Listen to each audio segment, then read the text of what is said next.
All right, assalamu alaikum. Let me fix that.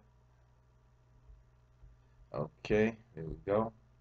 All right, assalamu alaikum, and welcome to the show. Let's get this thing started. Let's get everything in order here.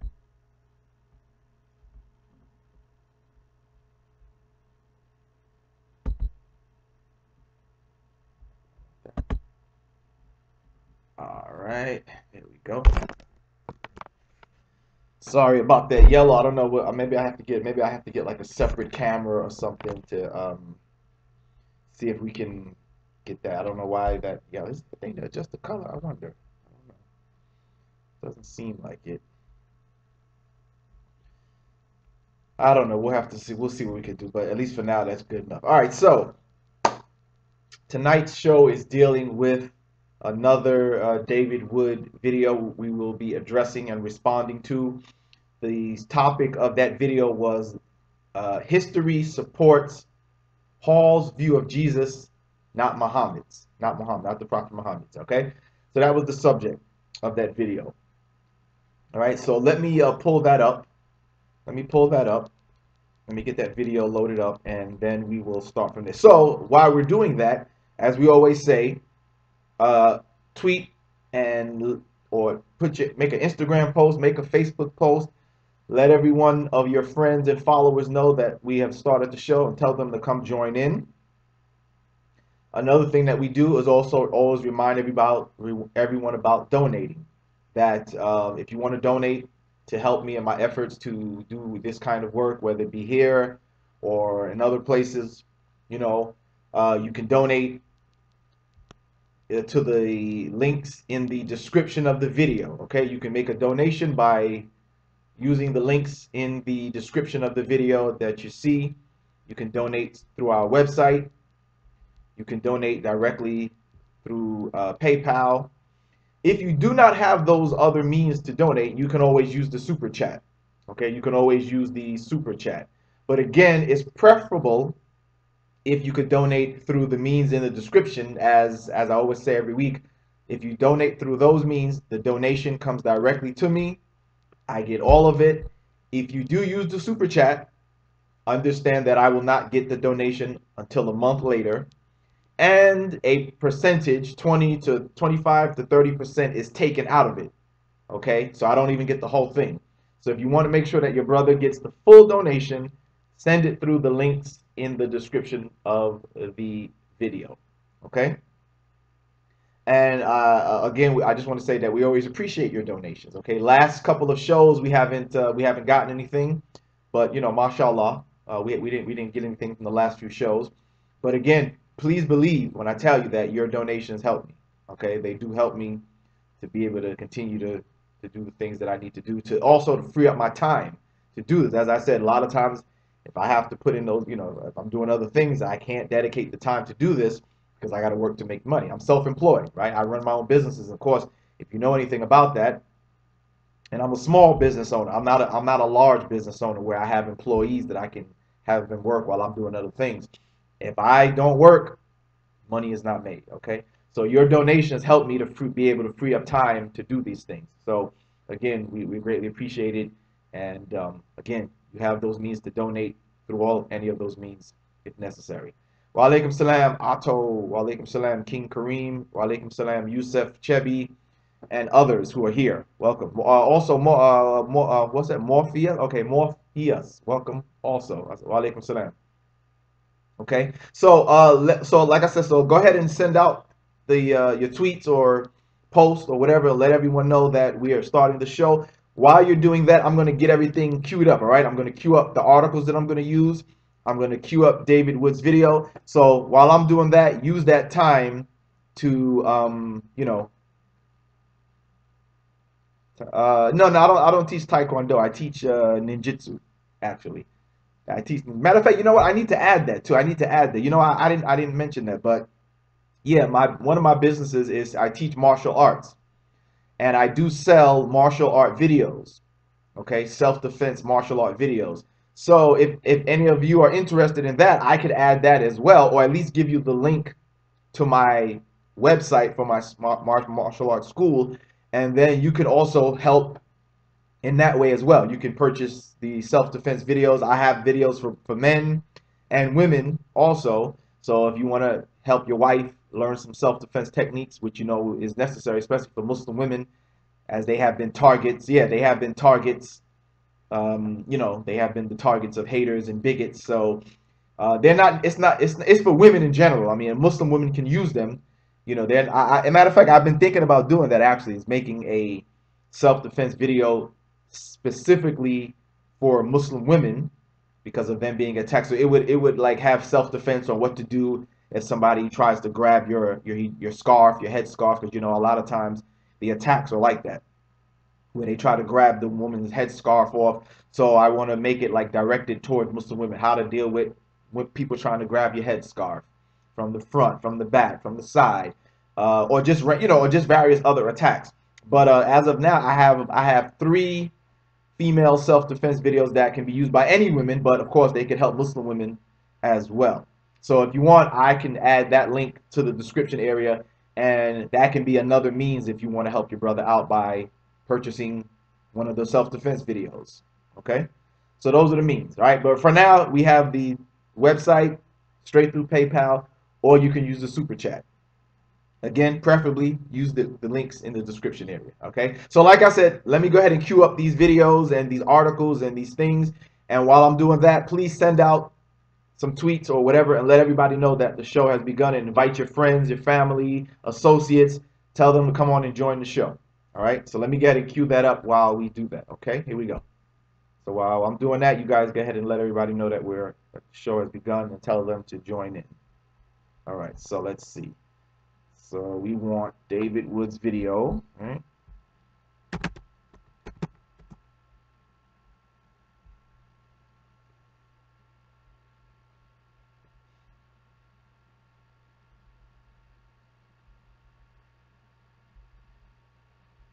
All right, here we go. Here we go. Let's get that video queued up.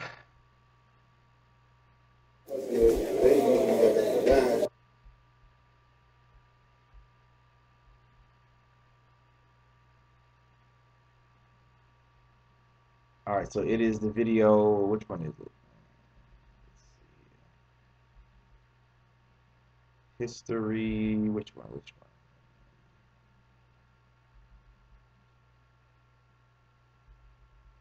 Where is it? History supports Paul's view of Jesus, not Muhammad's. Right? That's what we're gonna do. That's what we're gonna do. Okay, so let me get that queued up. She's endured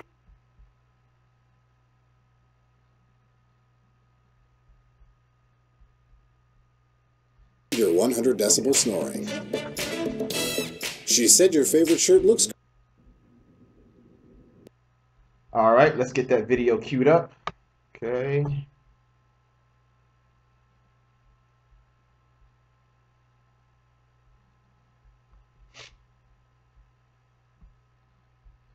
All right, so that's going to be there. Let's get that queued up. We're going to add that to a browser source.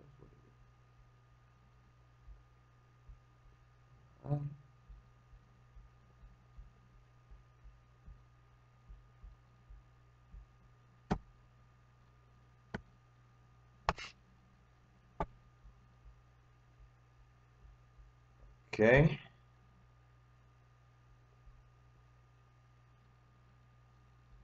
For people like us that don't know anything about building a website, WordPress.com makes it really easy. Our passion is paddleboarding, and WordPress... All right, bear with me, bear with me. Okay, so we got that. I need a couple of articles that I need to get queued up as well. All right, let's see. We got a couple of articles that we want to get queued up. So let's queue those up as well. Media source, the browser source. I wonder if that's what I have to do for the other ones. All right, let's get these things queued up. Okay. All right, so let's say, like I said, I have a couple of articles that I wanted to get in the works here. Let's see here. Hold on a second.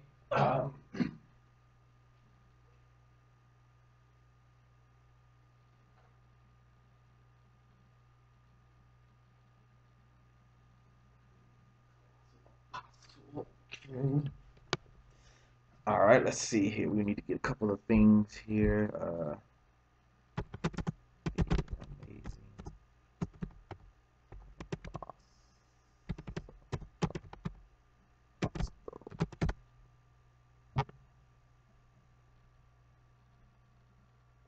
That is on Amazon, right? That's a book on Amazon. Okay, I need that one.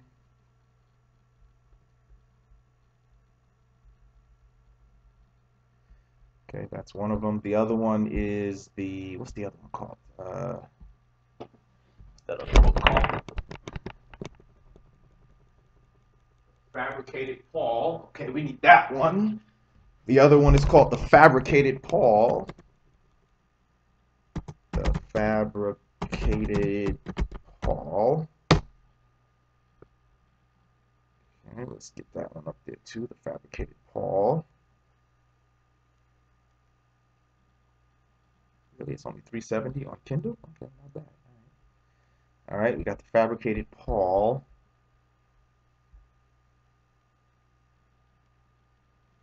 We got the Amazing Colossal Apostle. All right, let's see. I need a few more. Hold on a second. Here, what was the other one that I needed?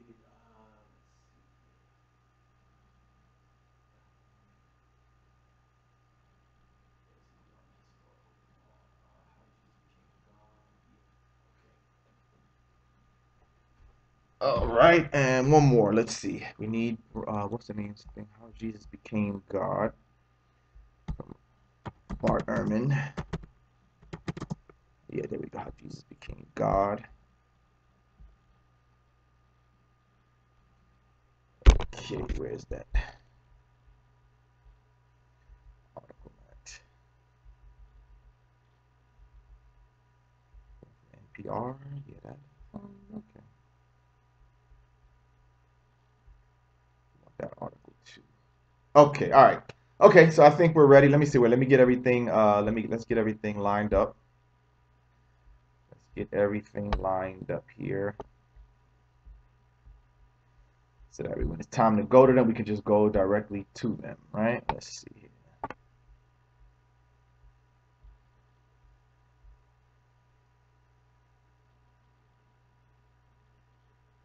Okay, that's one of them. I need to add another one. Let's see. Thank you for your patience. Thank you for your patience. I probably should have done this ahead of time, but I apologize. I apologize. I just wanted to try. I didn't want to start the show too late, so I was like, well, let me just do it while the show is on, so wait, you guys can see. All right, so I need the next one is The Fabricated Paul. Very interesting books here that you guys may not have heard of, but we all need to check these out. We definitely need to check them out and read them. Okay, that's the next one, The Fabricated Paul. Okay, The Fabricated Paul. All right, I need this article from NPR with Bart Ehrman.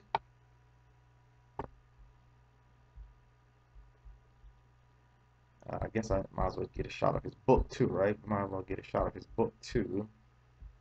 Okay, yes, we want another 5.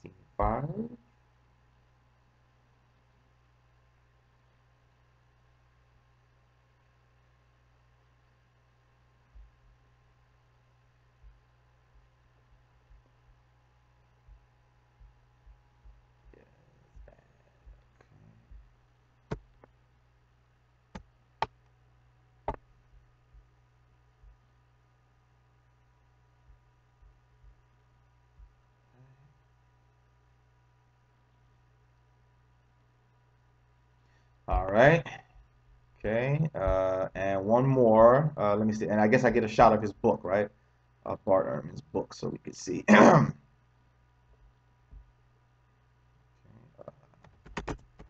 Jesus Became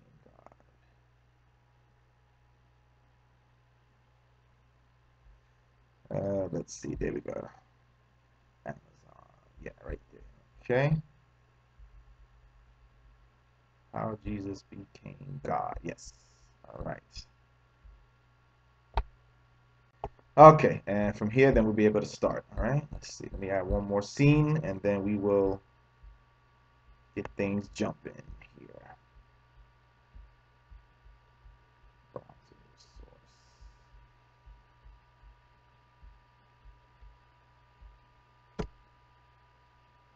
What I think.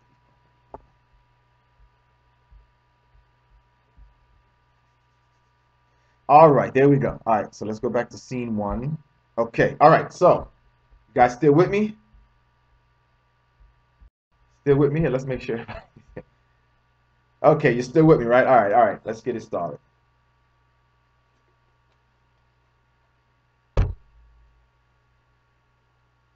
Live session added. So yes, Sammy, you made it. You made it, Sammy. Wa alaikum salam. Akil, welcome. Brother Shazad Ali, salam alaikum. Sammy 701, salam alaikum. Welcome, welcome, welcome. All right, so like I said, let's two things. Don't forget to also like the video while we're filming it. Put your likes in now so that way the algorithms go up. So don't forget to like the video right now as we're live. Let your friends and family know that we're on live. Send them tweets or post on Facebook and let everybody know that the show is live. I don't know why my stream health is not good, but hopefully you guys can see me okay.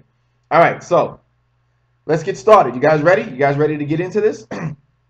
So the video we're dealing with today is, he has a video called History. Let me make sure I get the title right.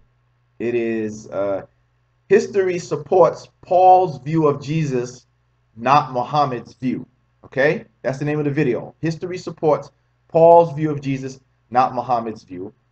And we're going to respond to that, refute it. Okay? The reason why I chose this video, let me tell you the reason why I chose this video.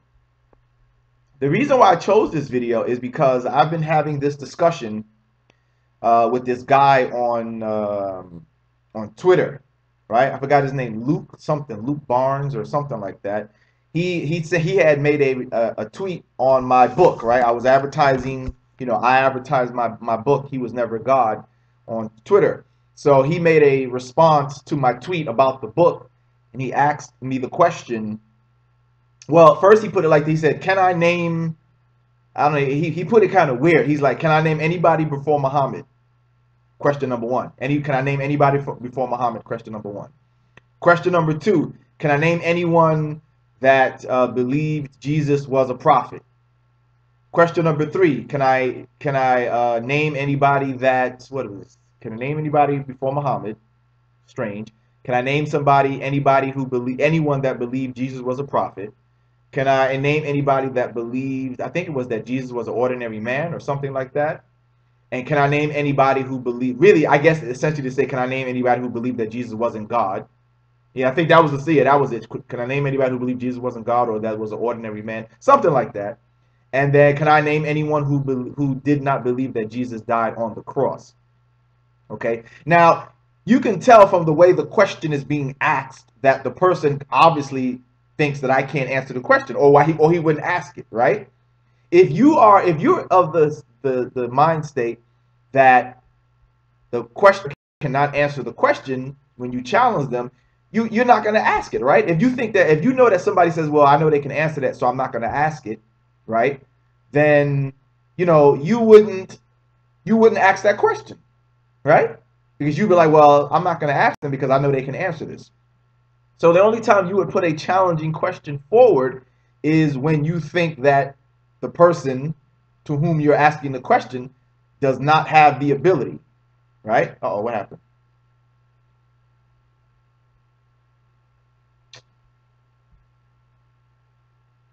What happened to my YouTube? Oh, okay, we're still on. All right, we're still on. Okay. All right, we're still on. It's just that it's like I don't know why the stream is not, the health of the stream is not good. What's going on? What can I do to improve that? Bad, potentially serious viewing issues. YouTube is not. All right, I don't know why it's bad. It should be good. But all right, so let me continue. So yeah, so like I said, so you guys still with me, right? You still there? So as I was saying is that I don't understand. The person asked me this question in a challenging manner, and it seems that the person did not think that I had the ability to answer and respond. So he asked me these 3 or 4 challenging questions, as if, you know, perhaps thinking that I didn't have the ability to answer them. So first, I named somebody before Muhammad. I named Sun Tzu, you know, the Chinese author of the Art of War. I was like, okay, name somebody before Muhammad. Okay, Sun Tzu. I named Sun Tzu. I said, I don't understand what type of question that is, but all right, I named Sun Tzu. And then in response to naming somebody that believed Jesus was a prophet, I showed him from his very own Bible that in the book of Matthew, chapter 21, there were crowds of people who, it said, the crowds believed that Jesus was a prophet. So I said, right in your Bible, here it shows you that there were people who were following Jesus, who believed in Jesus, who did not believe he was God. Instead, they took him as a prophet, it says in Matthew chapter 21. All right, I think it's 21 verse 11 and 21 verse 41, I believe. But it's in Matthew chapter 21 for sure. If I misquoted the verse number, then, but it's in there. It's 41 or is it 21? I'm not sure. I can go get my Bible. But nonetheless, it's Matthew chapter 21, towards the end of the chapter, like the middle and the end of that Matthew chapter 21, where it says that the followers took him. Still here. Okay, good. That they took him for a prophet, right? They took him for a prophet. All right. So I showed that, and then I showed him. What did I show? Then I showed him. I'm not sure what was the other one. Actually, the other one I'm not sure if it was who believed that he was a man or something like that. But I answered that one by saying, well, first of all, ordinary man. Nobody ever said he was an ordinary man, because the fact that he's a prophet, right? The fact that he's a prophet shows you that he's obviously not an ordinary man, right? A prophet is not an ordinary man. And I don't know why Christians always say that. Even David Wood, in the video we're going to look at, he even makes that claim about, oh, you know, a mere prophet. Like, what do you mean a mere prophet?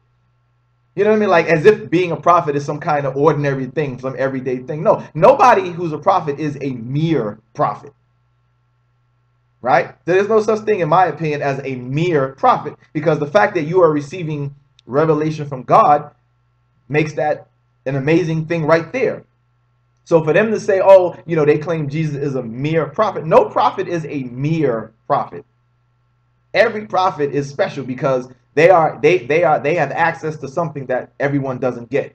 Everyone doesn't have God revealing revelation to them. So there's no such thing, in my opinion, as a mere prophet. But they somehow say, because obviously in their opinion, they think that to call Jesus a prophet is degrading to him, because according to them, he's God.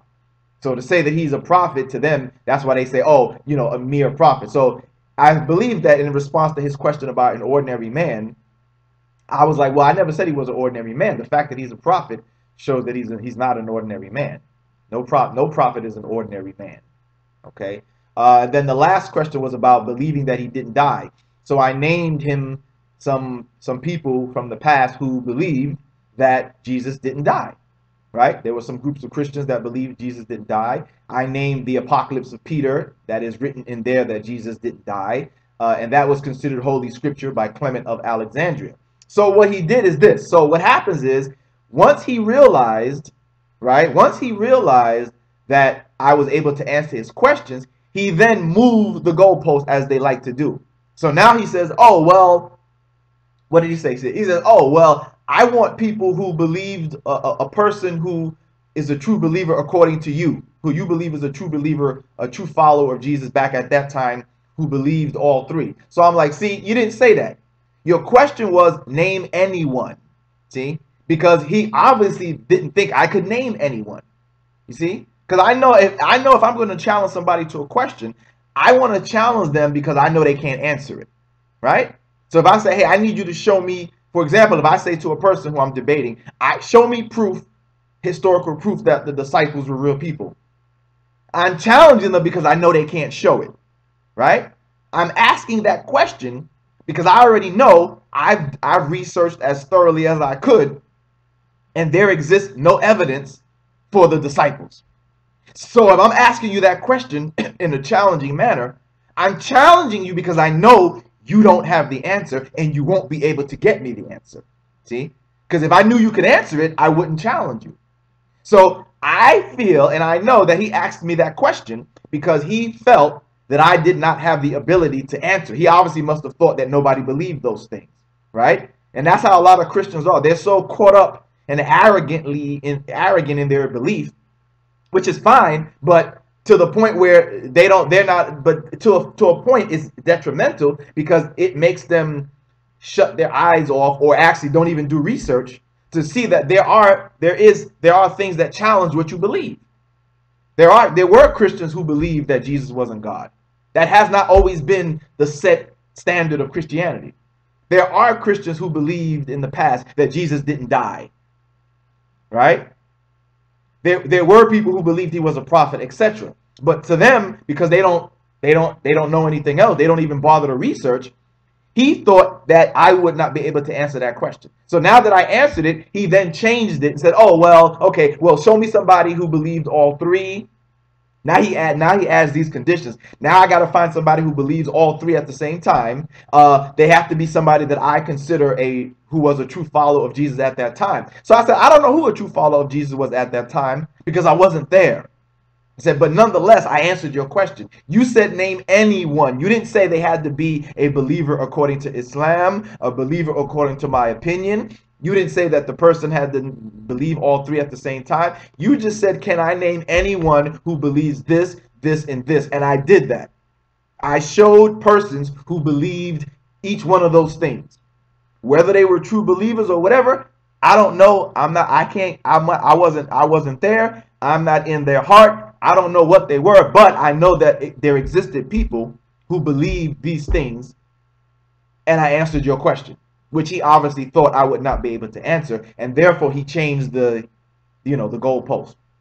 So that's why I chose this video today of David Wood to respond to, because it almost attaches to that same discussion or debate sort of that I was having on Twitter with this person. So I said, you know what? This video fits in perfectly with what I was discussing with that person on Twitter yesterday and today. And in fact, I told the person that if you want to discuss further, he should let's talk on Come to Pow Talk, so we can talk fully. Because on Twitter, even though they added more words that you can speak, it's still a short. You can only write a little short, a few sentences to get your point across. So I said, look, if you want to keep talking about this, let's get on. Come on, Pow Talk. And let's let's talk about it further, okay? But so that's why I chose this video from David Wood. So let's go ahead and get into it. You guys ready? Let's go ahead and get into this video of David Wood, and let us start to respond to it. Okay? So here we go. All right, let's get into it here.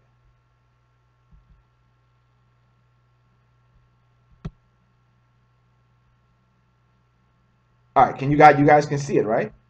This Pow Talk is messed up.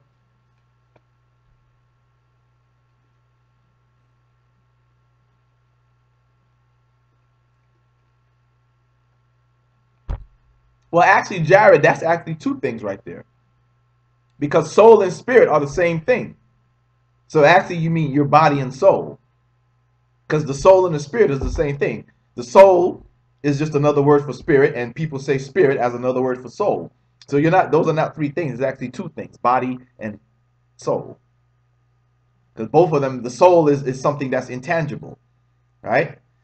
He posted what? When did he post what? This video from David Wood, or the thing on Twitter? Okay. All right, we'll deal with that later. Right now, Jared, we're dealing with this subject here. All right, I don't want to get off the subject. All right, and I believe I answered you about the Spirit of Allah last time.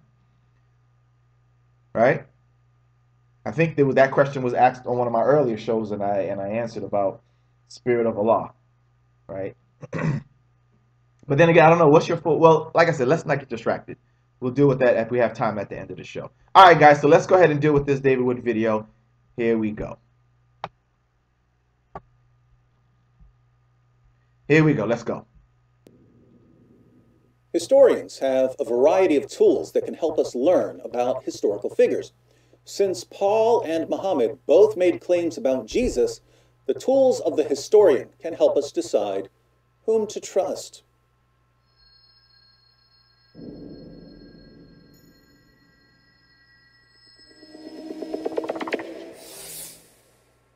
When Muhammad preached in Arabia, there weren't a lot of historians around, and the early Muslim community didn't know much about first century Christianity. So in this atmosphere of ignorance, Muhammad could say, Wait, hold on a second. What's this?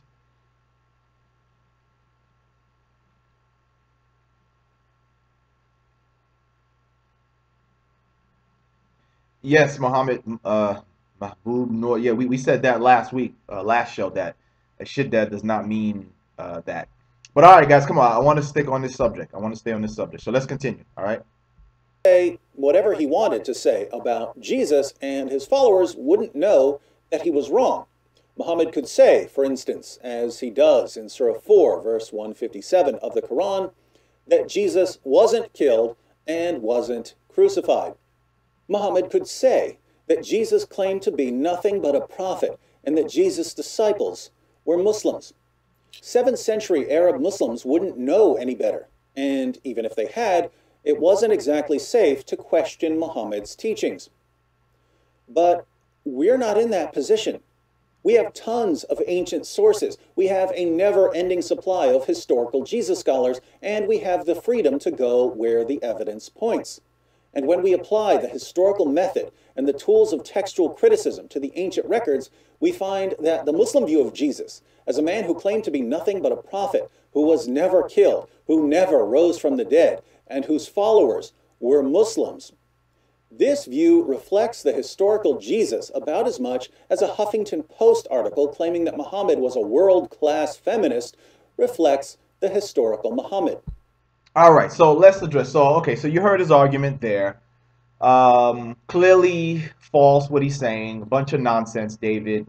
When you apply the historical method to Christianity, David, Christianity falls to the ground as nothing more than a bunch of made-up stories and myths, David. Okay?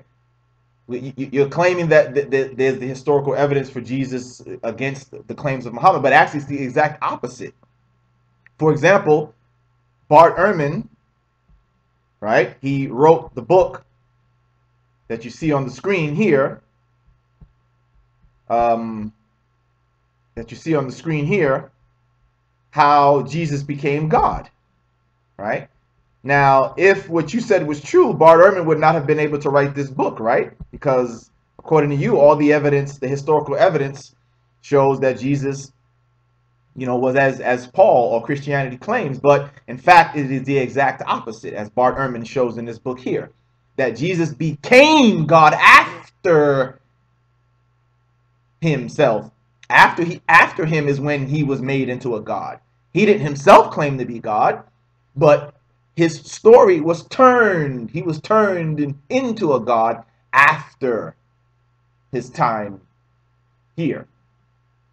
So if your claim was true, Bart Ehrman would not have been able to write this book, because he would not have been able to document how, in fact, Jesus evolved. The story of Jesus evolved and turned him into a God. How people after Jesus turned him into a God.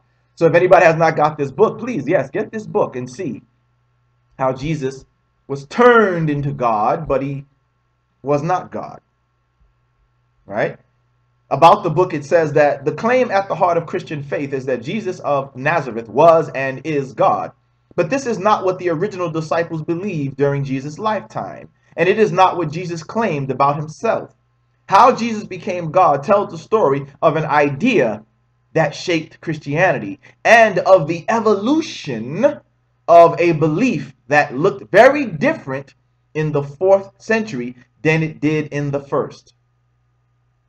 Master explainer of Christian history, text, and traditions, Ehrman reveals how an apocalyptic prophet from the backwaters of rural Galilee, crucified for crimes against the state, came to be thought of as equal with the one God Almighty, creator of all things. But how did he move from being a Jewish prophet to being God? In a book that took 8 years to research and write, Ehrman sketches Jesus' transformation from a human prophet to the Son of God, exalted to divine status at his resurrection. Only when some of Jesus' followers had visions of him after his death, alive again, did anyone come to think that he, the prophet from Galilee, had become God. And what they meant by that was not at all what people mean today. Okay, so obviously in Ehrman's book, he said he researches for 8 years, and obviously he was able to find enough information and documentation to show, in contradiction to what you just said, David, that the so-called history shows that Jesus was always God and all this other nonsense you're talking, which is not the case. Jesus was made into God after his time. Okay, Mr. Wood. Okay. He was made into a God after his time. All right. What else did he mention? As far as the followers of Jesus being Muslims, well, again, we always answer this question too, because see, people try to misrepresent when people say that people before Muhammad's time were Muslims. A Muslim is one who submits to do the will of Allah. So when we say that all the prophets were Muslim, what do we mean? We mean they were persons who submitted to do the will of Allah. Does this now? I do agree that Muslims, when you say that, you should explain to the people that when you say that, what you mean by that, because you could give off the wrong impression that when you say that these people before Jesus' time or Muhammad's time were Muslims, if you don't explain to them, you could give them the impression that you are claiming that these people were Muslim in the sense of what a Muslim is today, i.e. that these people fasted during Ramadan, that these people recited and read the Quran, that they pray 5 times a day. They were not Muslims in that sense.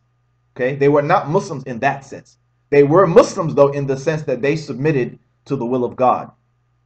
And whatever requirements were of them at that time, that is what they did. Right? That is what they did. So when we say that these people before Muhammad were Muslim, we mean that they were ones who submitted to the will of God. Their rituals were different. Right? Their rituals were different. They did not fast during Ramadan. The Quran was not their book of guidance at that time. They didn't have services on Friday. They didn't pray 5 times a day and recite the Quran in the prayer. We're not saying that they were Muslims in that sense.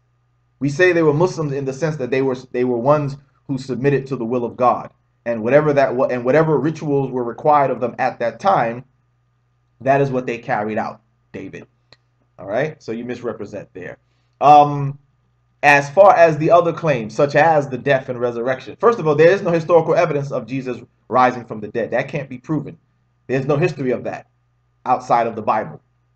In fact, of course, the biblical story is contradictory in and of itself, right? But outside of the Bible, there is no historical evidence, Dave. So when you talk about the so-called historical method, what historical method is there to show that Jesus rose from the dead? There is none, sir.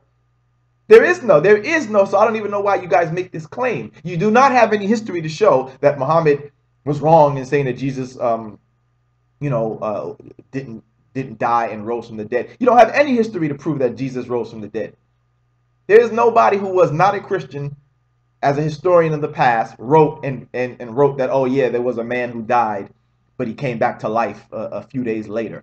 There is no historical evidence for that, David. So I don't even know what you guys talk about. As far as the death of Jesus, I've debated this, of course. Those who are familiar with me, I've debated this before. And I always mention that one of the key points is that the Romans have no record of killing Jesus. There's no record of putting him on trial or orders to execute him or him being executed. There's no record of this. The Romans have no record of it. And as I always mention, the Romans is what Western society models itself after. Why does the West model itself after the Roman and the Greco-Romans? Because they were the most advanced of the Europeans, right? They were the most advanced peoples of the Europeans. So the Western society modeled itself after them because they were the most advanced of the European peoples. They kept records. They had a very organized type of government, right?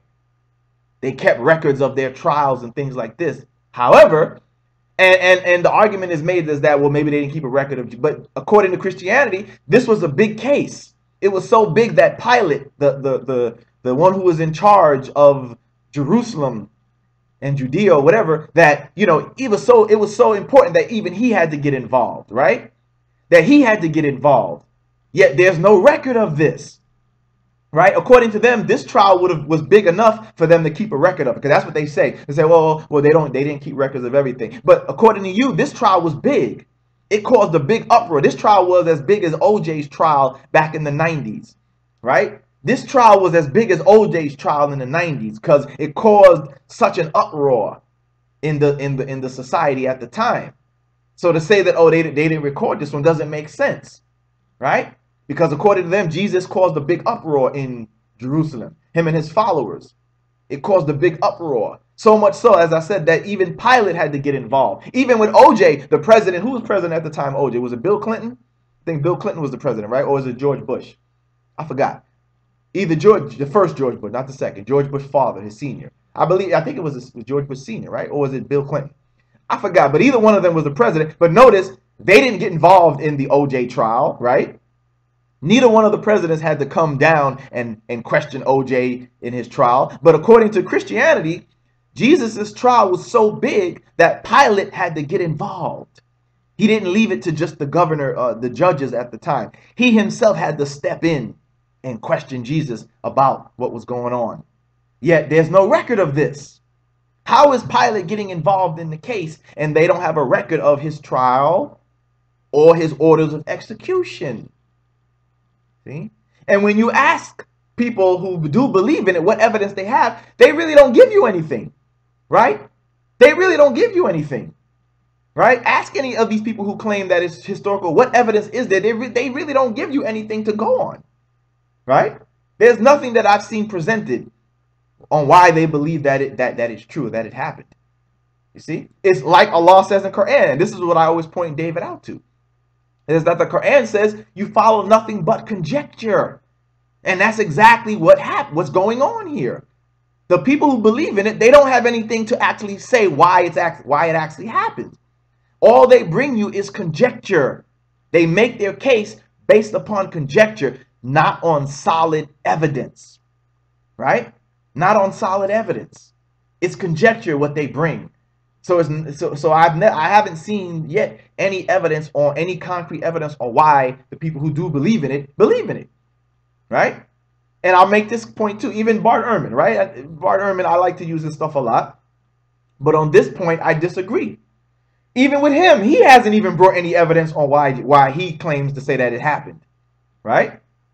Even Bart Ehrman, he disagrees with all the other stuff, but on that point, he claims he may say that the death of Jesus happened, right? Now, of course, he says if it did happen, that's it only happened. He wasn't resurrected from the dead. He does not say that Jesus resurrected from the dead. He argues against that. But according to him, he takes the stance that the crucifixion or the death of Jesus happened. But even him, I haven't seen him even in his arguments present proof. So on that point, I disagree with him, but I haven't seen him present any proof. But and even then, it's still weird why he even says that he believes that happened. Because according to his own writings, he says that the Gospels are not historically reliable. So what other evidence is there then to believe that the crucifixion of Jesus actually took place? You know, this is what I always wonder. It's like, what evidence do they have? You see? But the Quran already indirectly suggests that Jesus was crucified. No, the Quran, no, sir. The Quran point blank says that Jesus, well, he says he wasn't killed by crucifixion. And you know what? That's also another point that maybe people don't seem to understand too. Is that being crucified in this context in the Quran is saying that he was killed by being put on the cross. So what the Quran says is that they neither crucified him nor killed him. I.e., he was not killed by being put on the cross, nor was he killed in any other way. And a lot of people don't know this, but when I was learning about this, I was shown that Allah knows best, but perhaps the reason why Allah says this is because people don't know that there are two accounts to Jesus dying. A lot of people don't know this. You know that, right? There's two versions of Jesus' death. One is what everybody's familiar with, what they call the Passion of the Christ, in which the Romans, Jesus is handed over to the Romans, and the Romans put him on trial, and they kill him by crucifying him on the cross, right? But a lot of people don't know that in the book of Acts, it tells a different version of how Jesus died. In the book of Acts and in the writings of Paul, Paul says that the Jews killed Jesus themselves, not the Romans. Paul says that the Jews killed him by taking Jesus and hanging him on a tree. On a tree, not a cross, because the word that's used is a different word from a cross or wooden, dead wood. It says that he was actually killed on a tree. And in my debate that I debated David Wood back in the days, I mentioned that, where's that at? Let me see. That it's clear that when it says that the Jews killed him and put him on a tree, that it's referring to the way the Jews would kill somebody in the Old Testament, where they would take the person, stone the person to death, and then they would hang the person's dead body on an actual tree with branches and leaves, right? So in the book of Acts and in Paul's writing, that's what Paul says. Paul says that the Jews did it, and they did it according to the Jewish method, whereas the Gospels say that the Romans killed Jesus. So from this we see, and again, Allah knows best, but it would seem that Allah is denouncing both instances. It says they killed him not, nor crucified him, meaning they didn't kill him by killing him any other way, nor did they kill him on the cross, Jared. So that's what the Quran is saying. The Quran is not saying that the event didn't take place. It's saying that he was not killed in that manner. That's the point. You see? So it's not saying that it didn't take place. Obviously, something took place, because that's why it says it was made to appear to them. So obviously, to those who tried to kill him, it appeared to them that they had done so. But Allah says for certain they did not kill him by crucifixion, nor did they kill him by any other means. And it says those who make the claim, they do so by conjecture. It does so by conjecture, Jared. They only do so by conjecture. Meaning conjecture is to form a conclusion about something with insufficient information or evidence. And that's exactly what Christianity has done. People like David and others who believe in this death, they do so based upon conjecture. They do not have any concrete evidence that Jesus actually died. Everything that they present to us is what? Conjecture. It's insufficient information, insufficient evidence. They don't really have anything concrete to show that he died. See, and that's what the Quran is saying. This is the Quran that comes 600 years later is showing that there is already a belief of 600 years. Years that Jesus. Yeah, right. The Quran is addressing all of that. It's addressing the idea that Jesus is God. It's addressing the idea of a Trinity. It's addressing the idea that Jesus had died. It's addressing all of those. So that's not an argument. Okay. So as I said, in the book of Acts, it shows that it is clearly putting the blame on the Jews. In Acts chapter 5, verse 30, it says, "The God of our fathers raised up Jesus, whom you killed and hanged on a tree." Right? Whom you killed and hanged on a tree. In Acts chapter 10, verse 39, it's clear that he's talking about the Jews. He says, "And we are witnesses of all things which he did both in the land of the Jews and in Jerusalem, whom they killed and hanged on a tree." Okay, so it's clear that he's referring to the Jews have done it, the fact that he's mentioning the tree, and this is confirmed by author John D. Kaiser in his book, The Cross of the Christ. He says, some might argue that the word Zulon could mean that Christ was nailed to a dry wooden stake or post, and they could justifiably do so if we did not have a context in the New Testament to show that Zulon means a green tree in this particular circumstance. But we have seen that Christ called Zulon a tree, a green tree, in Luke 23:31, right in the context of the crucifixion scene. All right. And so, as I said, this refers to in the book of Deuteronomy. John D. Kaiser in his book, The Cross of Christ, says, Paul is here quoting Deuteronomy chapter 21, which says, it commands to put the person to death by stoning them. And then after you stone the person to death, then you pick their dead body up and you hang their dead body on a tree.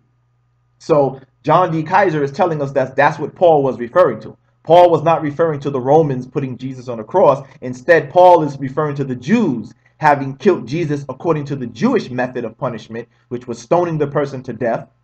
After the person has been killed by the stoning, you then pick their dead body up. They're dead now. You pick them up, and then you hang their dead body on a tree. In other words, the person is not killed by being hung on the tree. The person is first stoned to death.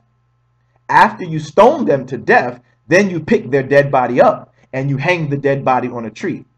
And that's what it says in Deuteronomy. So John D. Kaiser says Paul here is quoting Deuteronomy chapter 21, verse 23, where it states that the Israelites in the time of Moses were to hang the dead bodies of malefactors on the bough or limbs of a tree until sundown. The tree in Deuteronomy meant a plain and simple tree.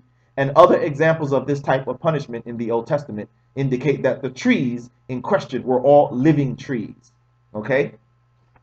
So as you can see, so again, like I said, only Allah knows best, but it seems that this is why Allah says twice he was not, because it sounds redundant. Like if you don't understand it, it might sound redundant. They killed him not nor crucified him. Like what? Why is he saying that twice?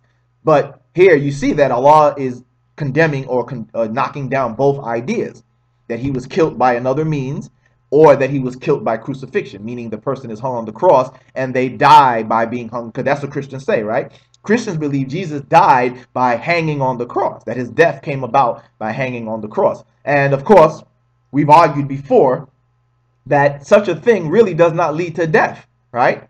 There's historical writings that show that people were alive on the cross for several days. I believe Josephus speaks of one of his friends who had been crucified, put on the cross. Let's say put on the cross. He had been put on the cross and he didn't die. He was still alive after 9 days or so. He was still alive. Right? Why? Because there's nothing really that it's not like something punctures an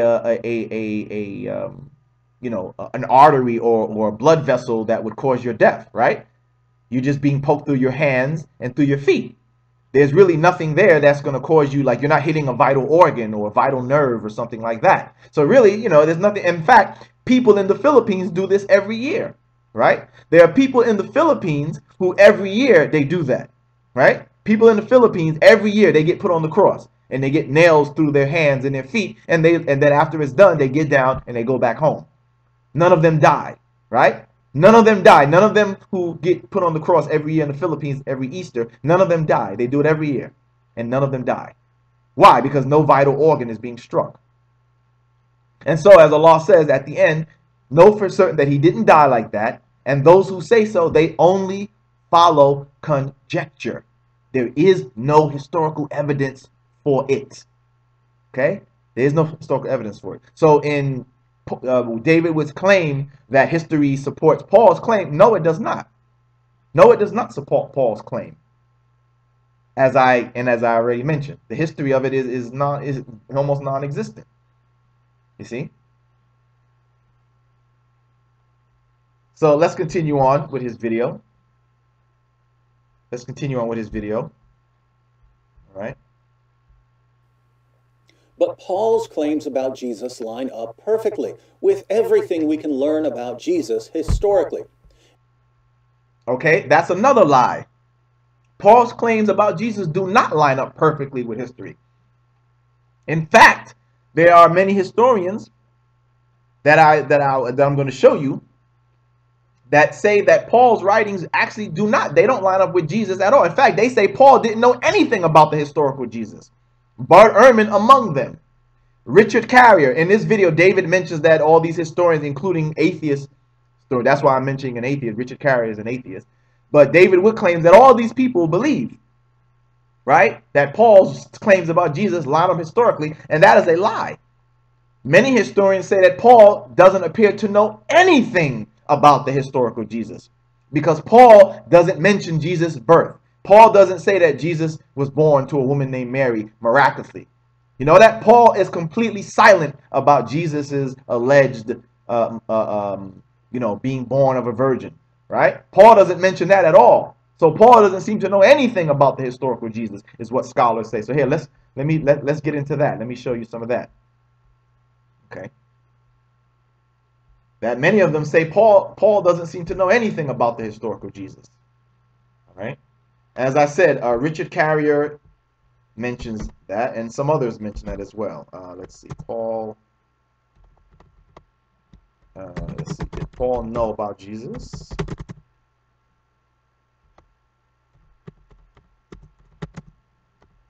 About the historical Jesus.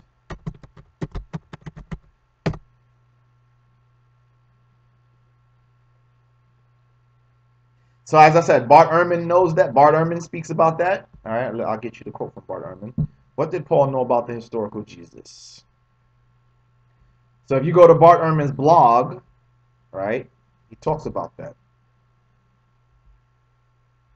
Here's what he says, a brief little spot. He says, this is Bart Ehrman speaking. He says, I've been approaching the relationship. Let me see if I can get this on the screen for you, as a matter of fact.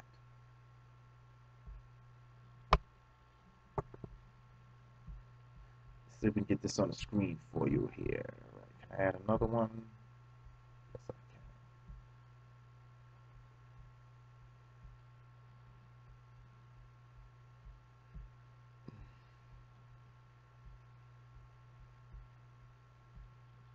Let's get this on the screen. Hold, give me a second. Give me a second. Okay. So again, I don't know what kind of research David is claiming to be doing, but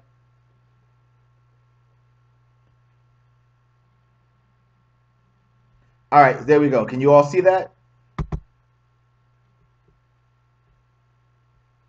So let's read what he says.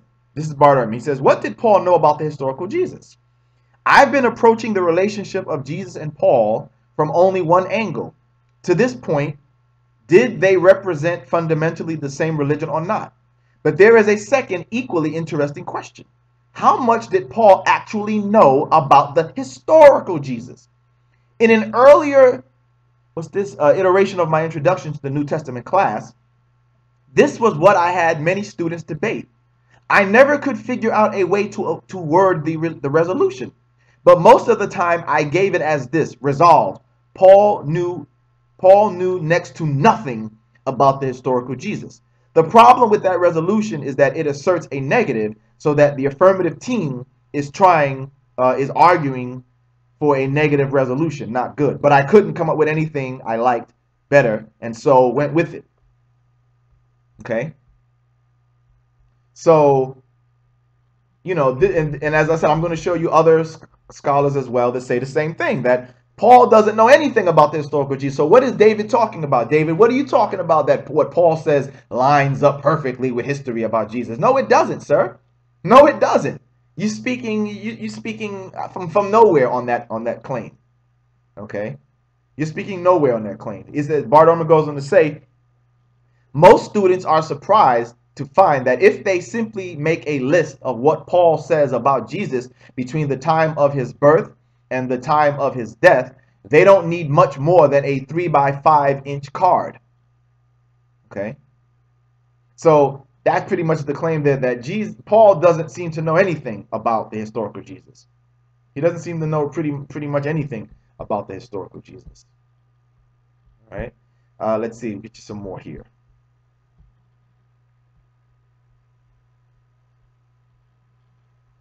Why doesn't Paul say more about? Oh, okay.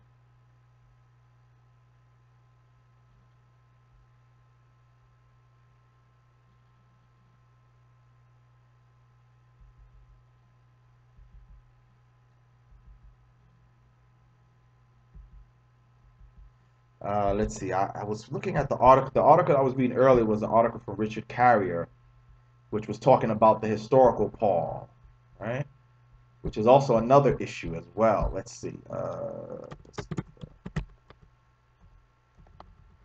was the thing? It was Paul. Yeah, there we go. And the reason why I'm bringing up that article is because in that article, Richard Carrier mentions the same thing, that Paul doesn't seem to know anything about. He doesn't seem to know anything about Jesus, right? He doesn't seem to know anything about Jesus. Here we go. Yes, the historicity of Paul. And again, the reason why I'm using this atheist is because, according to David Wood, all these different scholars, including atheist scholars, can claim these, make these claims about Paul. But no, that's not really the case here. That's not really the case here. So let me see. Where's that part where Richard Carrier says that Paul doesn't seem to know, anything about Jesus either, or that the writings from Paul about Jesus are unreliable.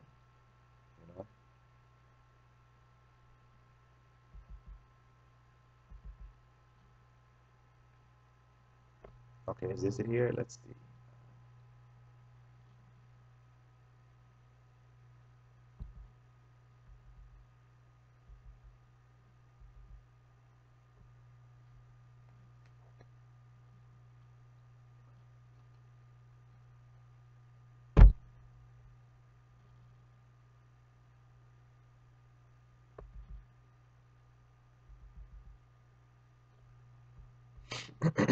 Yeah.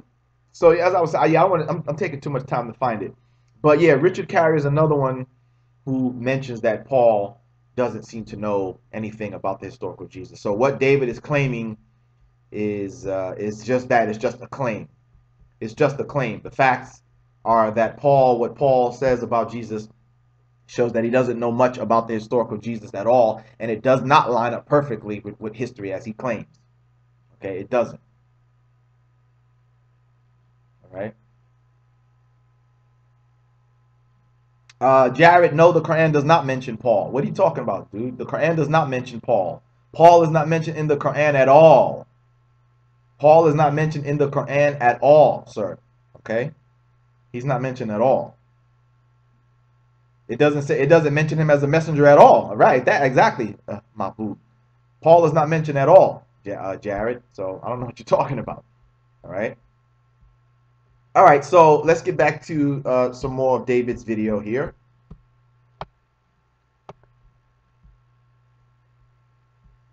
And because Paul was a contemporary of Jesus and knew Jesus' original apostles, if Paul had preached a non-historic... Well, again, the thing with that is that, well, first of all, let's even talk on that. Paul may have been allegedly a contemporary of Jesus, but he never met Jesus in person. He never met Jesus in person, David. He never met Jesus in person. And even the story of him with the apostles is unreliable as well, as there exists no history for the apostles. Yes, many people may be shocked by that, but there is no history for the apostles. Did anybody know this? Are you guys aware of this? There is no history of the apostles. The evidence for the apostles is very, very, very, very scarce to none, as a matter of fact. Right?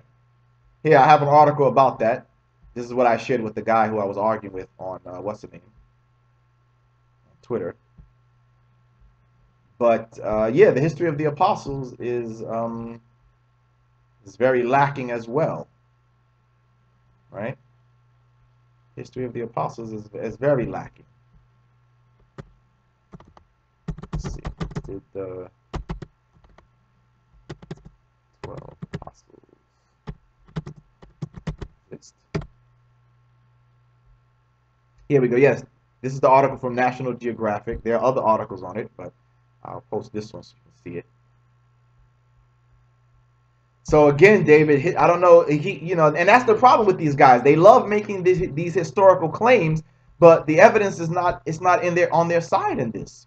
But yet they like trying to make this so-called historical argument claim, and I'm like, yo, the history, like, what are you doing? The history is not on your side in these claims, man. You're making these claims, but it's not there. All right. So let me show you this article here. So he's throwing in, that he knew the apostles. Well, how do you know that he knew the apostles when the history of the apostles itself is in question? All right. This is the article from National Geographic. Let's see, can I interact with it? Hopefully.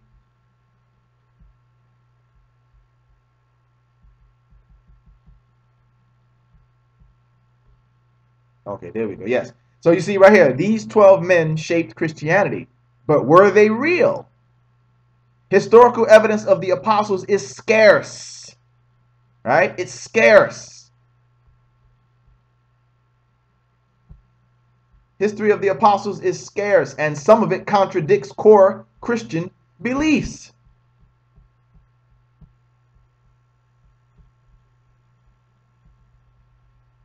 And then the article goes on to talk about it. Right? The article goes on to talk about it. How the history of them it's scarce, man. Right? It says, in the Bible, Jesus Christ names 12 apostles to spread his gospel, and the early Christian church owes its rapid rise to their missionary zeal. Yet for most of the 12, there's scant evidence. There's scant evidence of their existence outside of the New Testament. See that? Scant evidence. Okay? I want everybody to take note of that. Scant evidence of their existence. Okay? So when David is making these claims, where is he getting this information from? Where's he getting this information from that, oh, it lines up perfectly with history?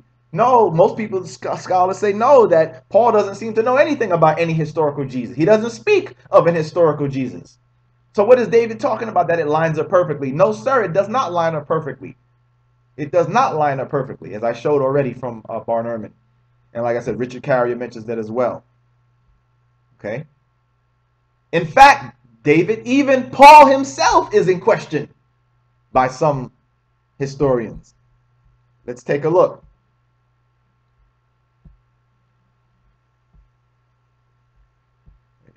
I didn't load that up. We have this book here, The Fabricated Paul. According to Richard Carrier, he said this is one. He mentions two books. He says this is one of the like, you know, that makes a very strong argument against the historicity of Paul. Okay, The Fabricated Paul, Early Christianity in the Twilight. Let's read a little bit about that one. The Fabricated Paul.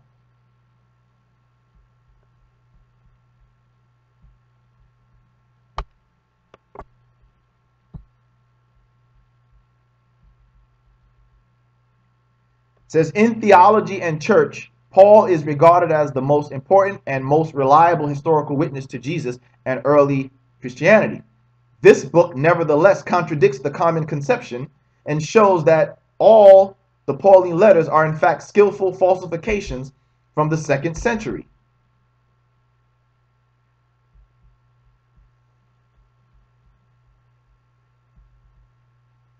The author solves the numerous unresolved questions that surround the figure and the writings of Paul until today in convincing and scholarly original ways. At the same time, the reader accompanies him on his breathtaking trip through the mysterious world of Gnosticism and the early Christianities. Numerous individual observations, which have not been considered by theologians until now, are brought together to produce an entirely new picture of early Christianity. At the end of the book, the puzzle of Paul finds a solution that is as amazing as it is illuminating. The exciting history of the spuriousness of all the Pauline writings allows the time of earliest Christianity to appear in an entirely new light and invites a critical consideration and new evaluation of presumably certain facts of Christian history. Herman Dettering once again proves himself the most keenly insightful New Testament scholar of this generation, worthy to stand among the neglected giants of the radical criticism whose work he has brought to light to stir today's Bible students from their deep dogmatic slumber. My own debt to his work is profound. That's Robert M. Price, who I believe is the author of the other book. And the other book is The Amazing Colossal Apostle, Search for the Historical Paul. Let's put that one up for you. So you can see these books. If you can get your hand on them, you should read them, check them out. Because see, that's the problem, is that a lot of people aren't aware of the information out there. You see, they're not aware of the information out there.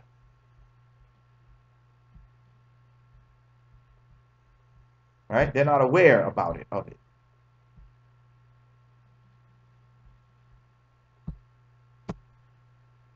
So here, let me post that book for you.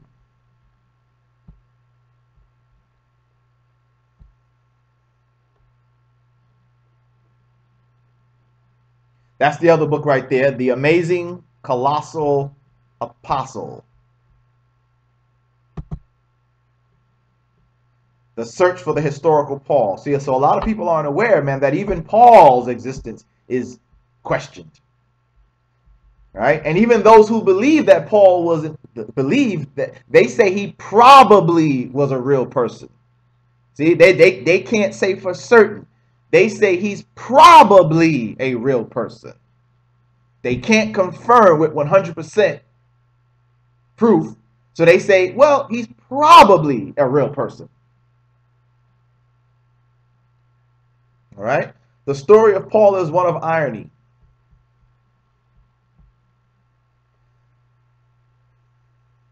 The New Testament depicting him at the martyrdom of Stephen, holding the assassin's cloak. Then this same Paul is transformed into the biblical archetype for someone suffering for their faith.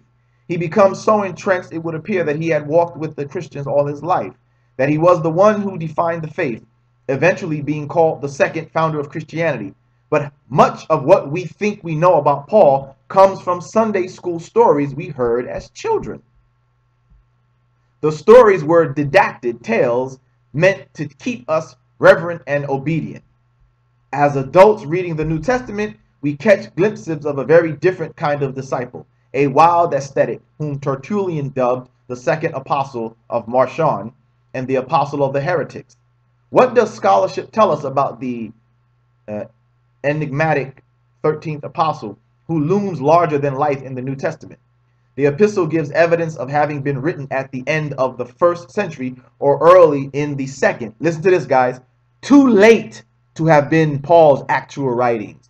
Do you understand that? In other words, the letters that they have of Paul, they of course they claim that they were written at an earlier time, but the evidence that they have for them dates, as you heard, at the end of the 1st century or early in the 2nd century, meaning this would have been too late to Paul to have written them himself, because he obviously didn't live 100 years or 200 years, so he couldn't have written them himself, right?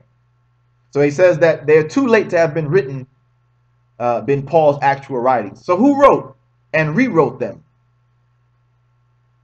And that's what that book deals with. That's what the book that you see on the screen deals with. So as you can see, David's making a lot of big claims, but when you start to actually look at the details of the claims, they don't stand up. Paul's claims do not stand up about Jesus perfectly with history as he claims. In fact, as you heard, some scholars say that Paul doesn't seem to know anything about the historical Jesus. So where did David get that claim from? The claim that Paul knew the original apostles, the evidence, again, of the apostles themselves is questionable. The evidence for the apostles themselves, as you saw me show you from the article from National Geographic, is scant. And believe me, that's not the only article that talks about that. There are others. But the evidence is scant. It's almost non-existent. Whatever stuff they have are just stories, everyone. Whatever stuff they have about the apostles are nothing but stories and legends, myths, right? They're stories, myths, and legends. They don't have anything about the actual apostles, right? They don't have any concrete evidence or information about the apostles that would fill, as David said, the historical method. So again, I wonder what he's talking about when he makes these so-called historical claims. Historical claims based on what, David? Because the evidence, the historical method won't work with the apostles. The historical method doesn't work with the claims about Jesus being God and resurrecting from the dead. Listen to what Bart Ehrman says about your so-called historical method, right? Bart Ehrman in his debate, let me go back to the main screen here. Where is the...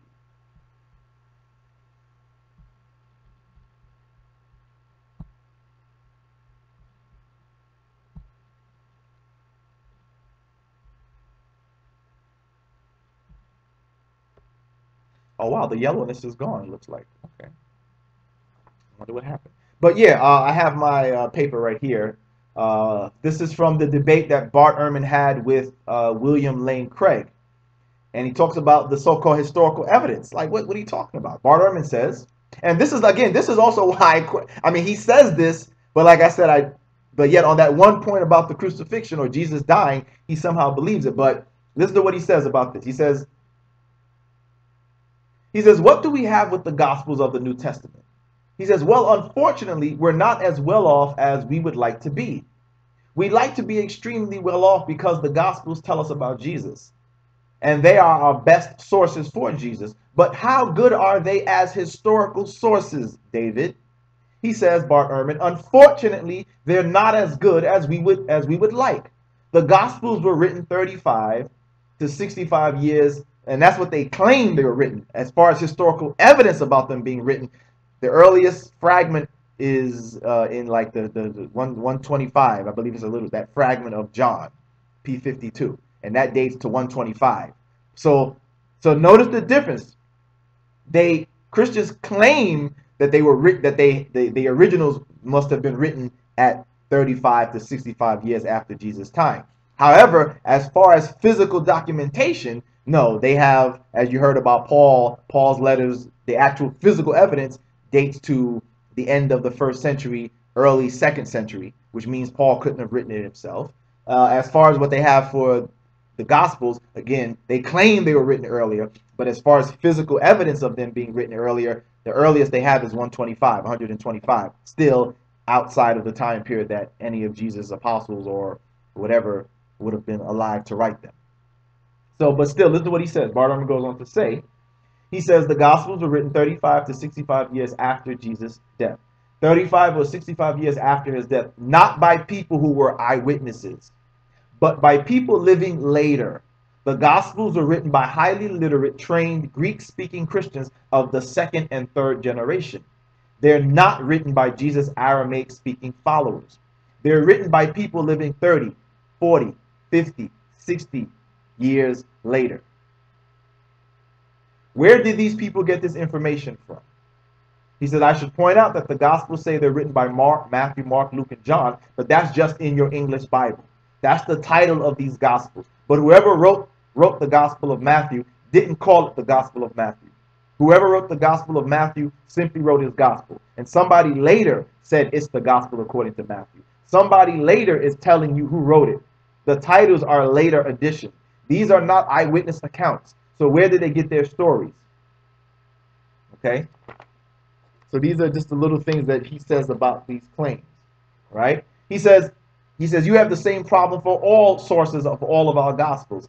These are not historically reliable accounts, David. The authors were not eyewitnesses. They're Greek-speaking Christians living 35 to 65 years after the events they narrate. The accounts that they narrate are based on oral traditions that have been in circulation for decades. Year after year, Christians trying to convert others told them stories to convince them that Jesus was raised from the dead. These writers are telling stories that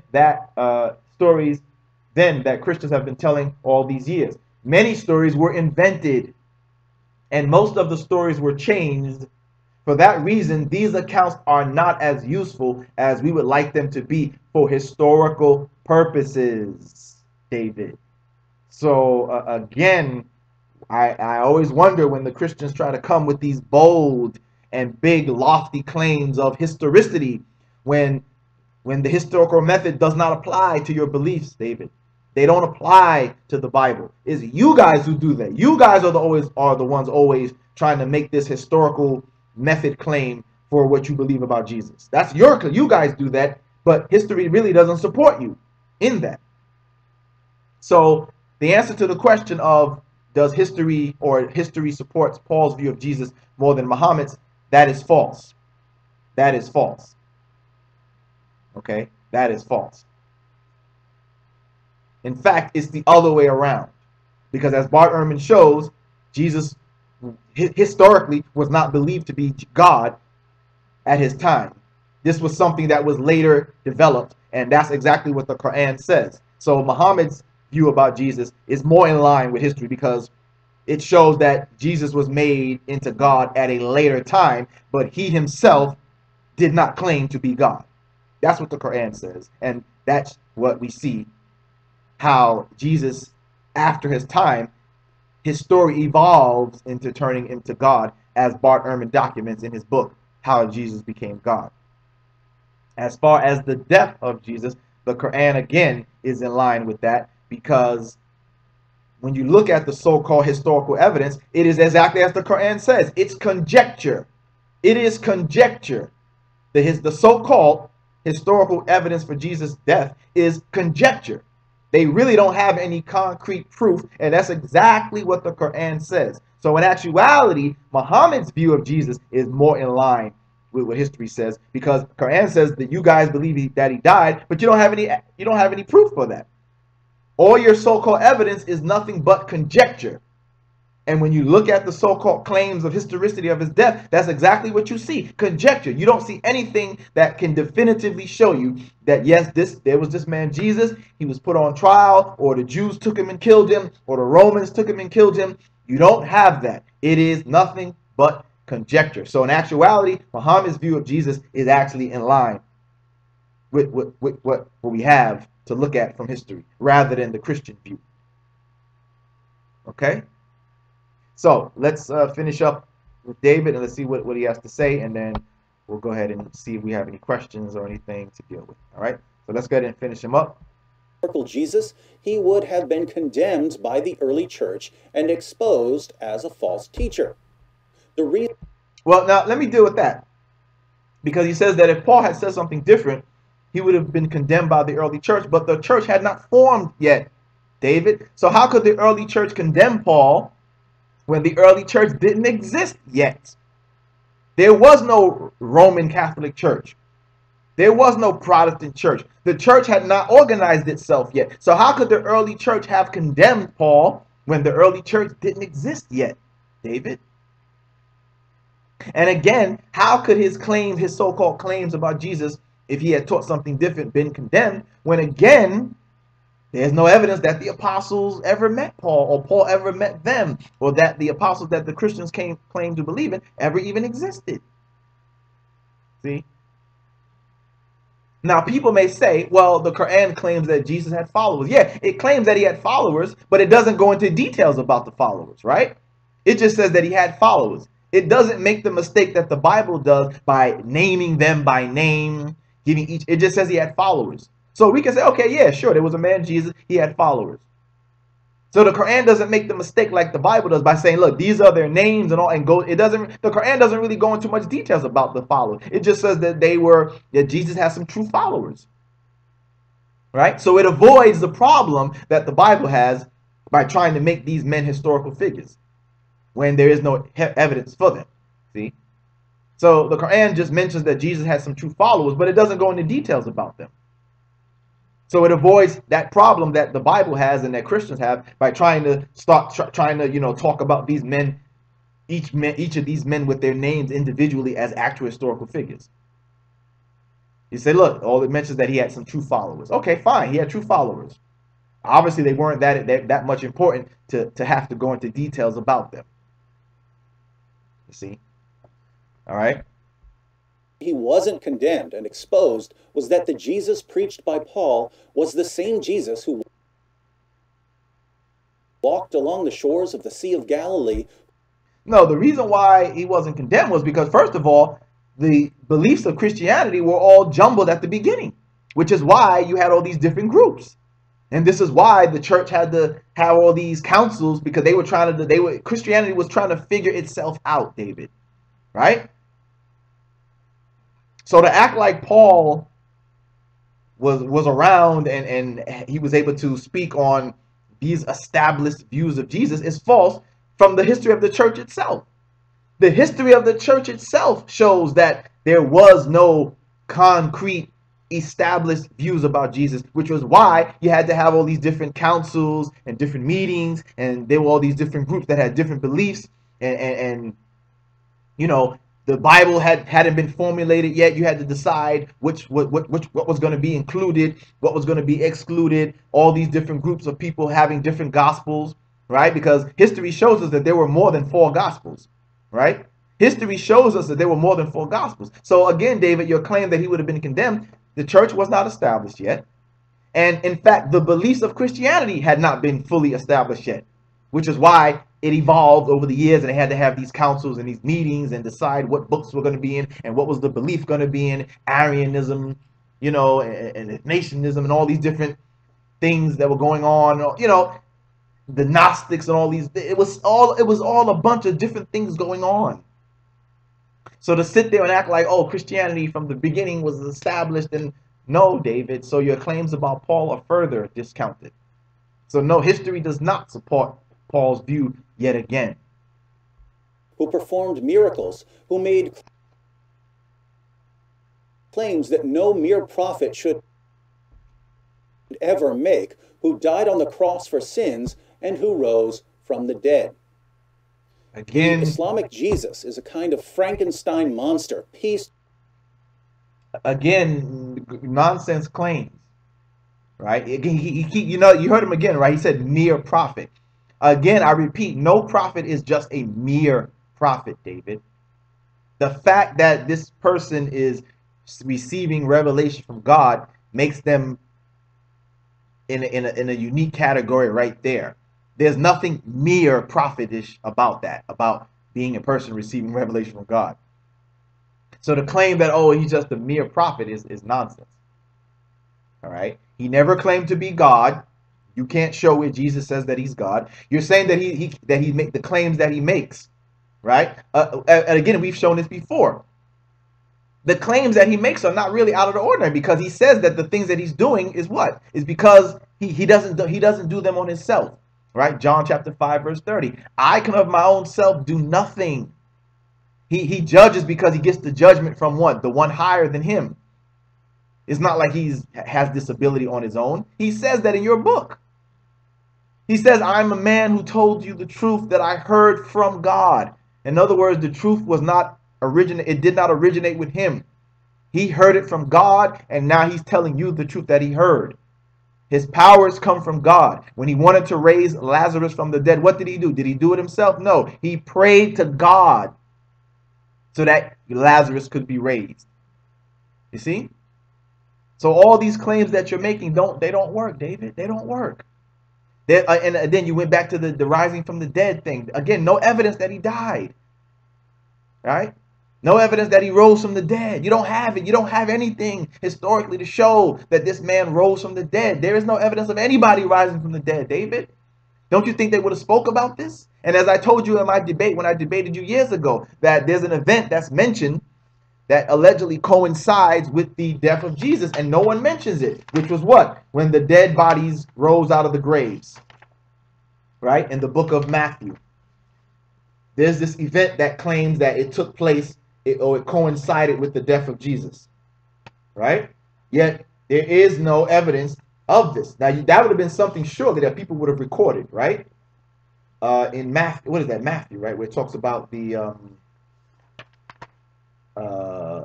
graves opening up, and them coming out. You see? Yeah, Matthew chapter 27 verse 52 says the graves opened up, and many bodies of the saints which were dead came out of the graves and went into the holy city and appeared unto many. Appeared unto many, David. How come nobody writes about this? There is no historical evidence whatsoever. It says they appeared to many. That means they appeared to all kind of people who were not Christians. They would have appeared to the Romans. They would have appeared to any Africans who were visiting Jerusalem. They would have appeared to Mediterranean people who were in Jerusalem. It appeared to many, yet there is nobody writes about it. How's that possible, David? How is it possible that the dead rise out of the graves when Jesus is allegedly killed and appear unto many, and no one writes about it? Nobody wrote about it? It said they appeared unto many. It says it. They appeared unto many, yet nobody writes. So nobody, all these people, many people saw these saints rise from the graves and come into the city of Jerusalem, and nobody writes about it. Not a single person says, yes, I was there. There was a strange event that happened in the year such and such. We were in Jerusalem in the city, and one day we saw people started to come out of the graves. It was an amazing feat. It was an amazing event that we saw. Nobody writes about it, David. Nobody writes about that. Yet you're going on and on about this historicity and about it being historical. Well, that right there could have shown, hey, look, there is an event that people spoke about that coincided with what they said was the death of Jesus, because it says when he died, this is what happened. So that would be a great way to corroborate the death. By saying, yeah, there are some stories from non-Christians who says that there was an event that took place in Jerusalem. There was an African traveler. An African traveler from Africa said he was in Jerusalem in the year he was there, he witnessed dead people rising out of grave. A Zulu traveler. I'm being hypothetical. But nobody writes about it. Perhaps a Mediterranean Roman citizen, or Greek citizen or someone from the Mediterranean, whatever, a Phoenician, whoever could have wrote and said, yes, I was there in Jerusalem in the year such and such, and I saw one day the graves opened and dead people came out and appeared to us in the thing. Nobody writes about that. No Italians write about it. Right? No Roman citizen writes about it. No Grecian citizen writes about it. No Egyptian citizen talks about this. Nobody from Judea talked about it. Nobody from Jerusalem wrote about it. In fact, not even the saints themselves wrote about it. If they rose from the grave and appeared to many, how come none of them themselves didn't leave an account of what happened to them? Yes, I'm one of the saints. I died and there was this one year that I came back to life. How come not even the saints themselves who rose from the dead, how come they don't even write about it? Because it never happened. That's why. It never happened. And that's why the other gospels don't mention it. Matthew is the only one who talks about this. So you can see the story is a made-up story that's evolving. So they're just trying to make it more exciting. Each writer is trying to make the story more exciting. None of the other gospel writers talk about this event of the dead rising other than Matthew. Nobody else. Now again, if it was that important, somebody would have wrote about it, right? Because that's an amazing thing. Correct? That's an amazing thing that you wouldn't want to leave out of your gospel, your story. That would be something that each one of them should have wrote about, because that's an amazing thing. That, hey, look, when Jesus died, the graves opened up and the saints came out of the graves and they came into the city and they appeared unto many. Mark doesn't mention it. John doesn't mention it. Luke doesn't mention it. How come? That's something that you would think that they would all corroborate, right? Because that would be a very important part of the story that you wouldn't want to leave out. Yet only Matthew talks about it. So again, David, the historical method will not help you, will not help Paul. As I mentioned, many of the historians say that Paul seems to know nothing about the historical Jesus. So your claim that what Paul says lines up perfectly is false, sir. That is false. Together from 7th century Arabian fables filtered through Muhammad's 7th century Arabian theology, a theology that was only one step removed from its pagan roots.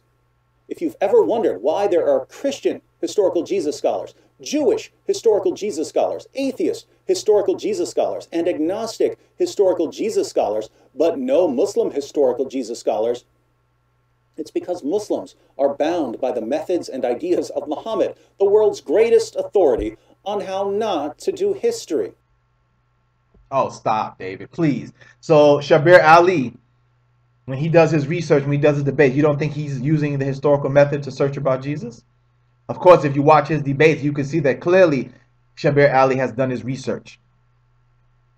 I myself, I don't consider myself a scholar, but I myself, I have to do research and study when I do my debates. I've looked for the historical Jesus, you know, these claims of as I showed about what Christians make about Jesus from a historical standpoint. And as I demonstrated right here in this video, they just don't stand up, David. I don't know what you're talking about. They just don't stand up.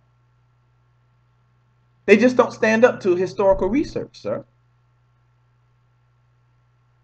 You see? And you're being disingenuous when you mention the Jewish and the atheists and all. Some of these people say Jesus didn't exist at all. Some of these people say Jesus didn't exist at all.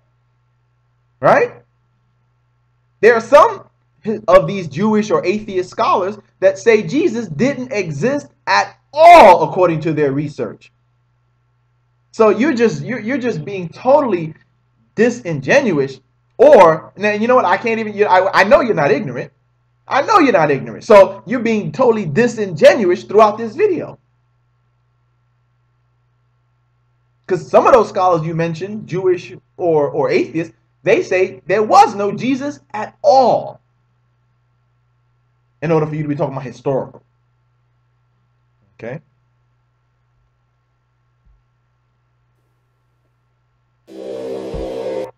Alright, so that's the end of his video. Okay? So that's the end of his video right there.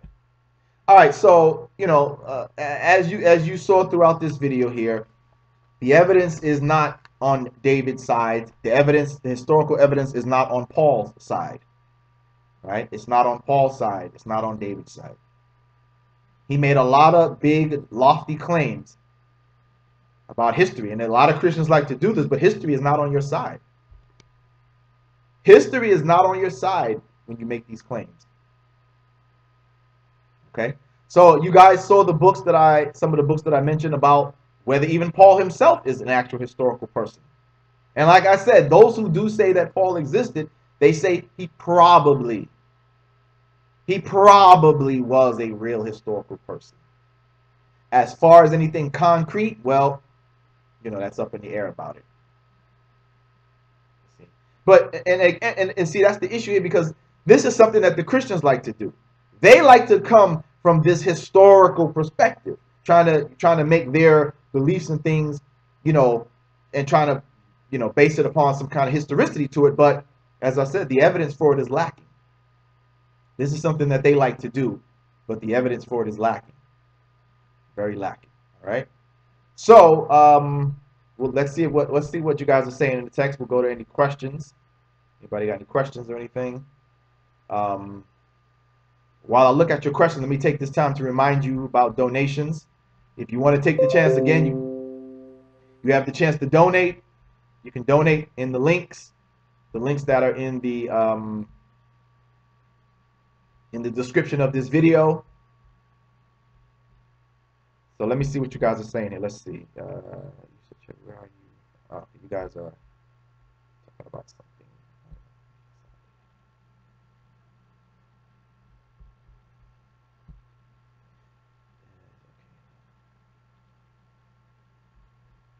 All right. So is there anybody got any questions? Their history is his story. Exactly, Akil. Exactly. Any let's see. Let me scroll back up. Did I miss anything?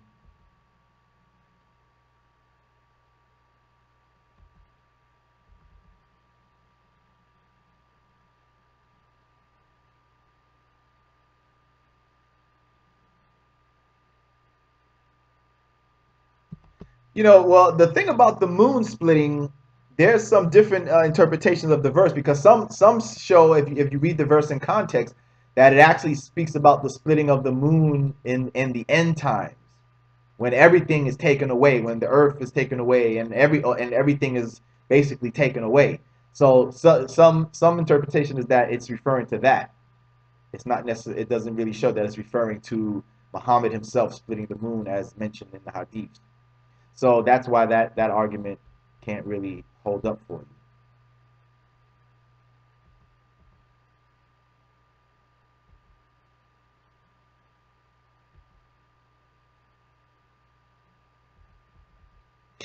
All right. Let's see here. So what else is there? Anything said? Yeah, I see Josephus. Yeah, Josephus is not reliable because he was not there.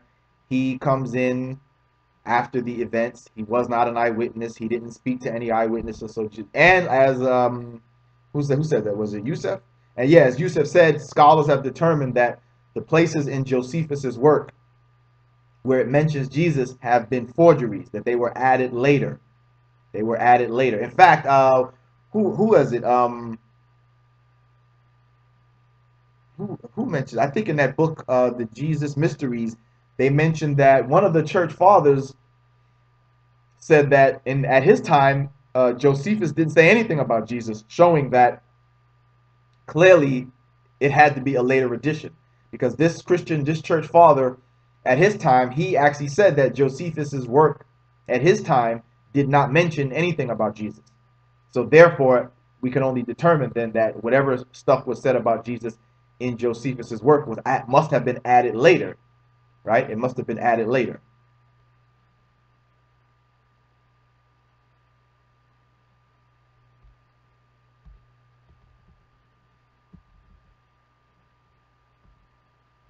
All right, so let's see. I don't see anything else. Let's see. So let me go down. Any questions? Oops.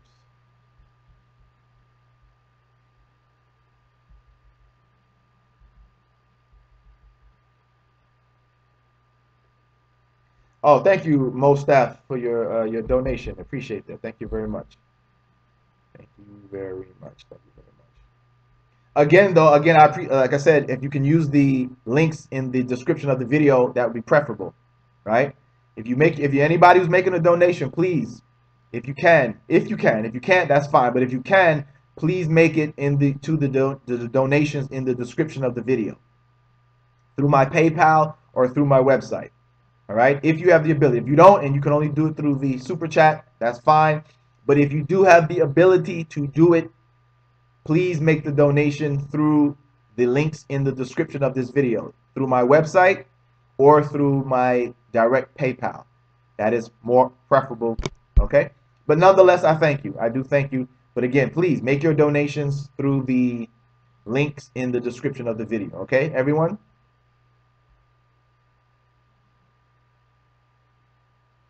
Yes, thank you, Morpheus, for letting everybody know. Yes, make the description through there.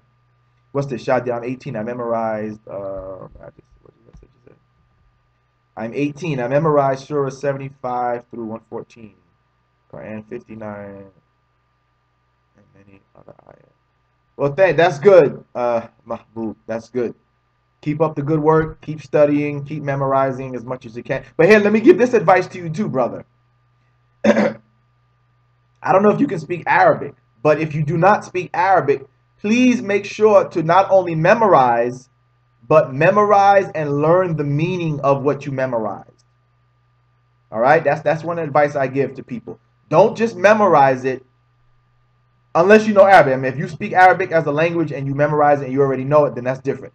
But if you do not speak Arabic as a language, when you memorize the Quran, please memorize not only the recitation, but learn and memorize the meaning of it as well. That's important. That's very important. Quran is more, I have a video about that. Quran is more than just a book of recitation. Quran is a book of guidance. It's a book that's meant to be understood. Unfortunately, many people who are not Arabic speakers, when they learn the Quran, they're really learning the recitation. They learn the recitation, but they don't learn what's being said. They don't learn the meaning of it.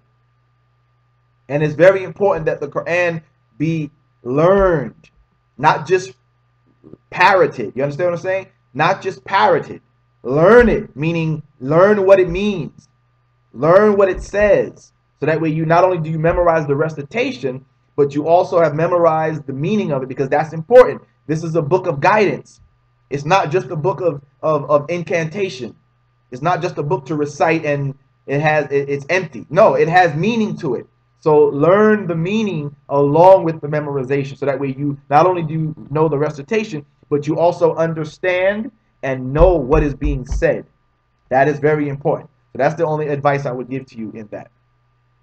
Okay, that's the only additional advice. And of course, that goes for anyone, myself included. But of course, when I memorized, that's what I did. When I was memorizing, when I first became Muslim, and I was memorizing surahs and things like that, that's what I did. I memorized the recitation and the meaning. The recitation and the meaning. So that way, when I recite in my prayers, I know what I'm saying. I'm not just reciting Arabic words that I don't understand the meaning of. I recite, but I know what I'm saying because I learned the meaning and the recitation. So that's the advice that I give to not only you, but to all Muslims. Anybody learning who's not an Arabic speaker, learn the recitation and the meaning. Learn it simultaneously. Learn it simultaneously. Don't learn one and then no. Learn it simultaneously. So that way when you start to recite, you're reciting, but you know, you understand what you're saying. You know what you're saying. Okay? Arabic. You know, I took some Arabic lessons a while back. I did take some Arabic lessons some time ago, you know, but I didn't complete it. But as I always tell people, you know, I learned enough where I can read and I understand certain words. And if I don't understand it, just like in English, just like when if there's an English word that I don't understand, I know enough where I can go to a dictionary and look it up. So the same thing with Arabic. I know enough where if I don't understand a word or its meaning, just like if I don't understand an English word, I can go to an Arabic dictionary or an Arabic to English dictionary, look up the word and find out its meaning like that. So I know enough to do that to at least get by and understand like that. So that's what I recommend for people who are not Arabic speakers.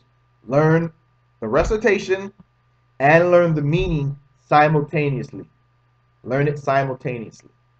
All right. So, okay, guys, what'd you think, guys? Good, another good refutation or what? You guys enjoy that one?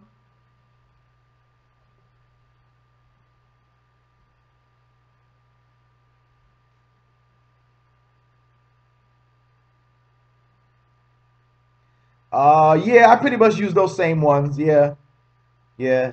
Yusuf Ali, Pickthall, Muhammad Assad. Yeah, yeah. I use pretty much those same ones. There's a website. It's called Islam. What's it called? Islamic Awakening. They have a Quran translation, but they give you all of them. Like they give you like almost over a dozen different translations. That's a good site. As far as online, that's a good site because it lets you see all of them side by side. You get to see all the translations side by side. Thank you. I appreciate that. Alhamdulillah. Hey, I had another question for you, brothers and sisters, as well. Most of you are where are you? Are you in the United States or are you in the UK? Where are most of you at? Tell me where you're at, because I have a question I want to ask you. Are you guys in the United States, Australia, UK? Where are you at?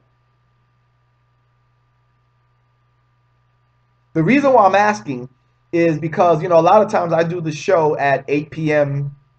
Eastern time. You're right, United States Eastern time, right? But I was thinking to maybe do, as I've talked about the last show we did on Wednesday and Sunday, is to do other shows, right? But I want to try to pick other times so that way we can kind of get a larger audience. Okay, so Canada, US, UK, okay.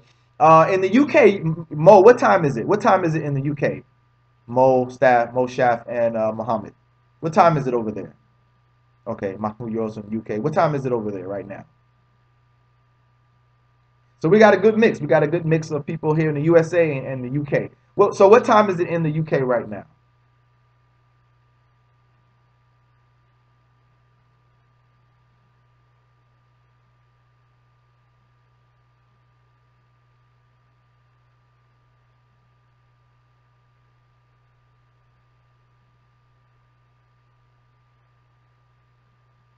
Boston. Okay, that's USA. Good. 3 a.m. Okay, so it's 3 a.m. All right, so here's what I wanted to do. I'm thinking about doing some other shows, as I said, at a different time, maybe earlier in the day, USA time, so that way you guys can kind of catch up, catch the show at a more comfortable time for you. But also, we may be able to get more viewers also from the UK and other places. So maybe like if I did the show, yeah, same thing, it's 10 p.m. here in the United States. So maybe like I could do a show on a Saturday or a Sunday, but do it like at 12 p.m. Eastern time. What time would that be then in the UK? 12 p.m. That would be like, what time would that be over for you guys? That would be like in the evening for you guys in the UK. If I did it at 12 p.m. Eastern time on the UK, it would be like what, maybe 8, 9 o'clock? 8 p.m., 9 p.m. over there in the UK, right? I think. Let me see something. Let me see. Let me do the time conversion.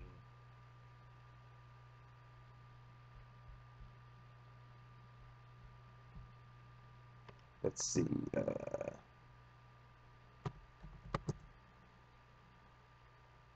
Time conversion. Yeah, time converter. Okay, time converter. All right, let's see.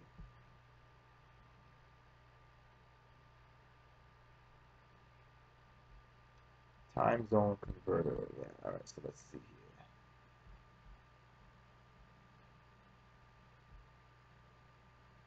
All right. Let's see here. I want to do.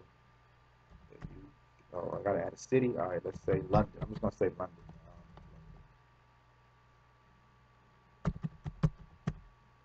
Yeah, London. All right. So right, it's 3 a.m. in London, right? Okay. Now, how do I see? How can I see? All right. So let's see.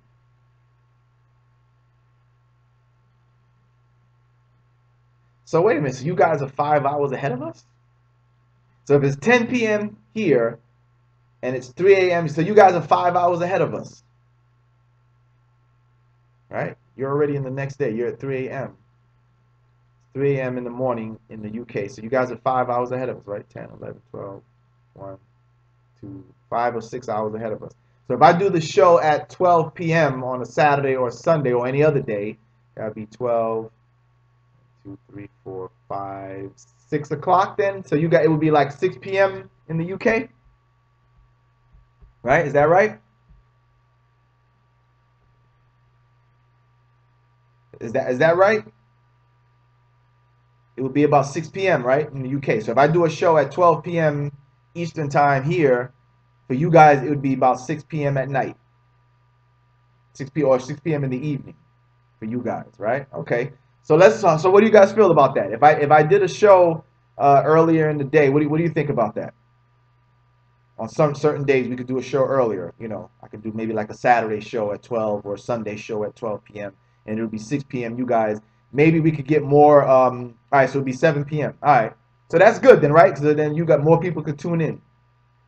We get more people to tune in, right? We can get more people from the UK to actually tune into the show and get a bigger audience going on here, right? So yeah, I think that'd be cool.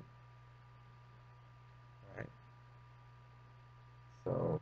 Who you referring to, Jared? Who missed your question or answer? I missed my answer. Who you referring to, Jared?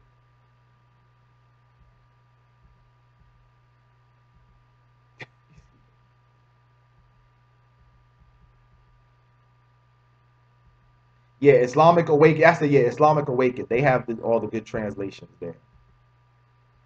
Yeah, they have the translations there.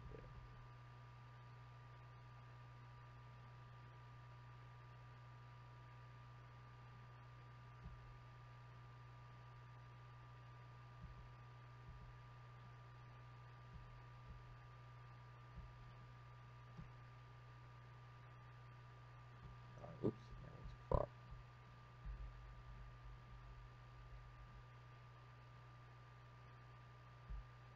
Alhamdulillah, I'll keep on going. I'll keep on doing as many as I can, bro. Many as I can, inshallah. Many as I can, inshallah.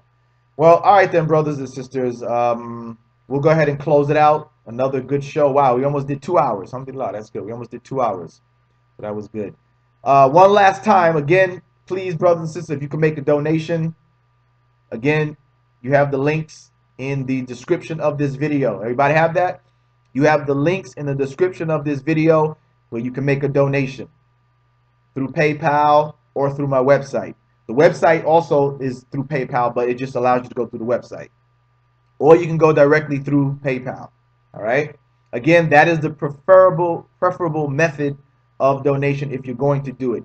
If you have no choice and you're going to use the super chat, that's fine. But again, remember, it takes 30 days for them to give it to me, and they take a percentage of it.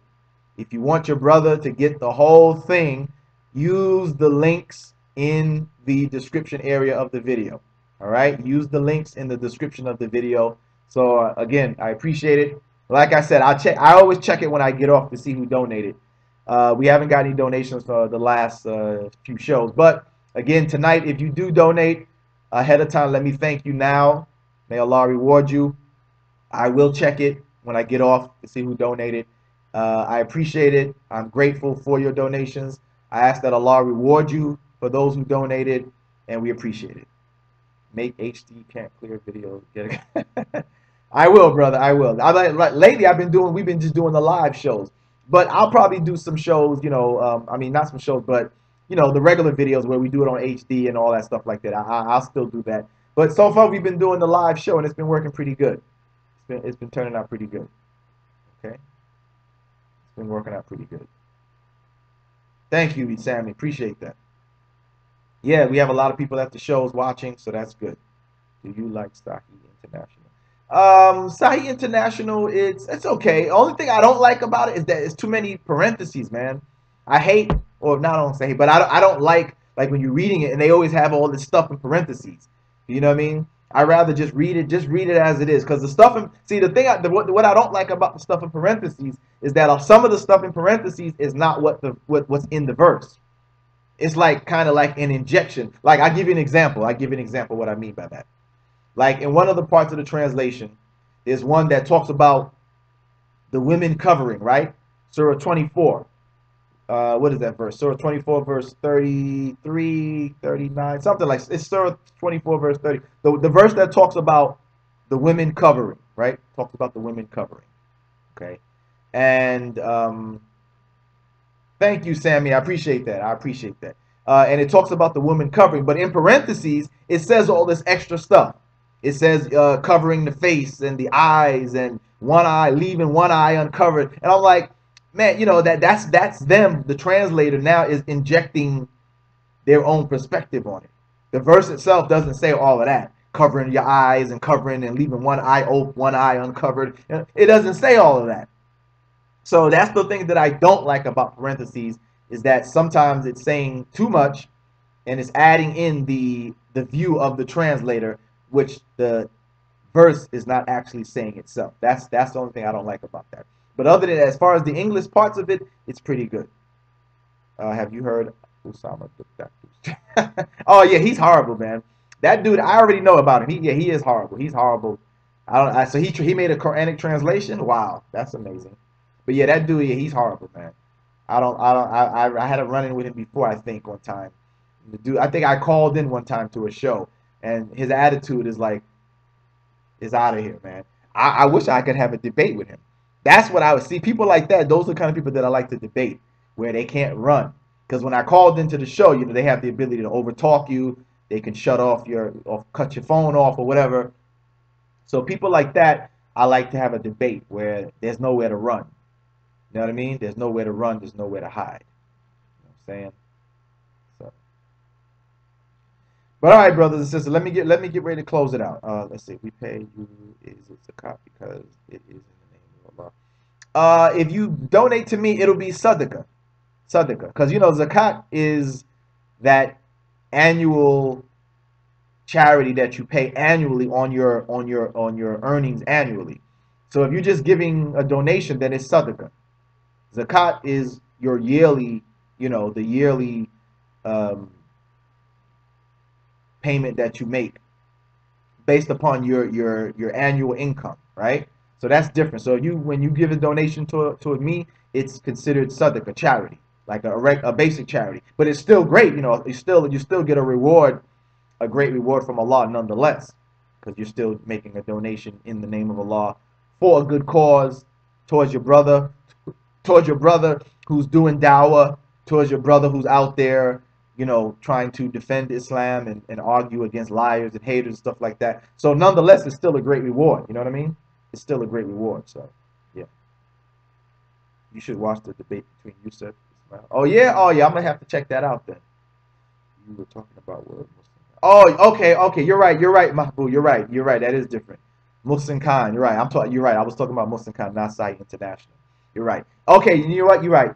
Sai International, I see them on that site, Islamic Awaken, and yeah, I like theirs. They seem to be good.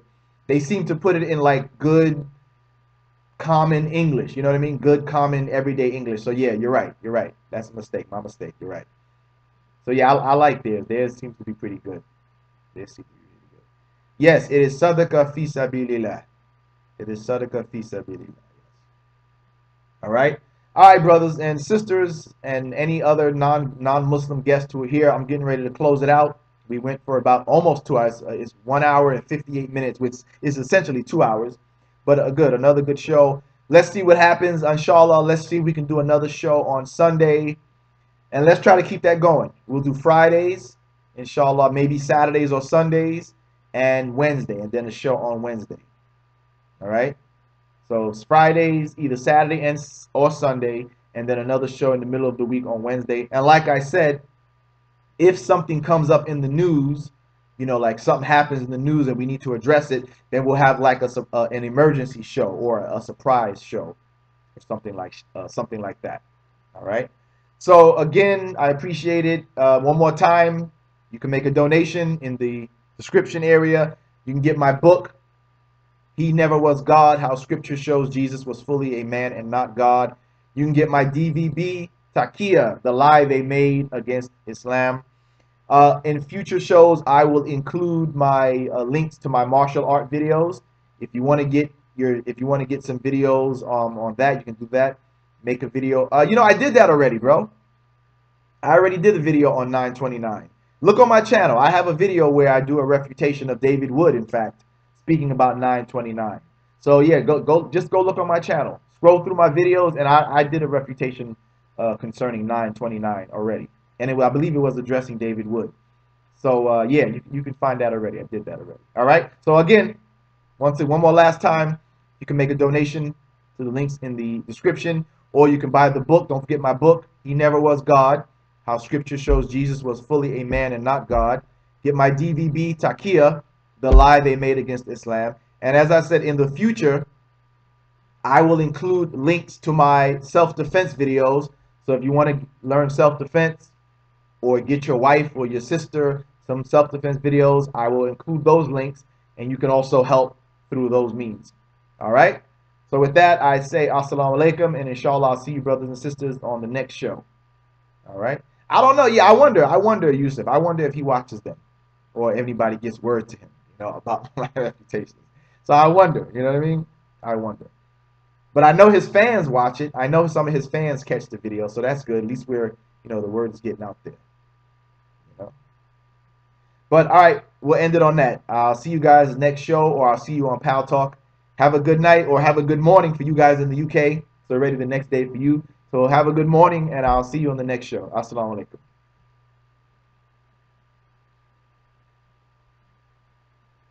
Oh, all right. Well, now that you said that, well, see, that's the thing. How you say it? Mahajama. That it doesn't matter whether he accepts it or not, because the evidence is there. You see what I'm saying? In that video, I showed that the evidence shows that Muslims take it that 929 was about the Battle of Tabuk, and that the Byzantine wanted to attack. So it doesn't matter if he doesn't want to accept it or not. The fact that that's the Muslim perspective is what counts. You see what I'm saying? So when he does that, when he doesn't want to accept it, that's just him in denial. You understand? That's him in a state of denial.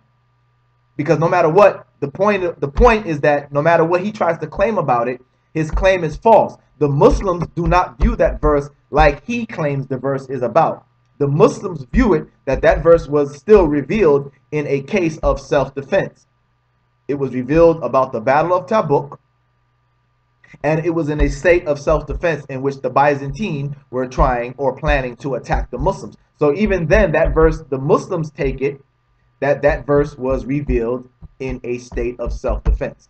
So never allow them to dictate. In other words, what I'm trying to tell you, Mahbub, is don't allow them to dictate to you the parameters because they don't want to accept it. No, I don't do that. You got to stand firm on our position.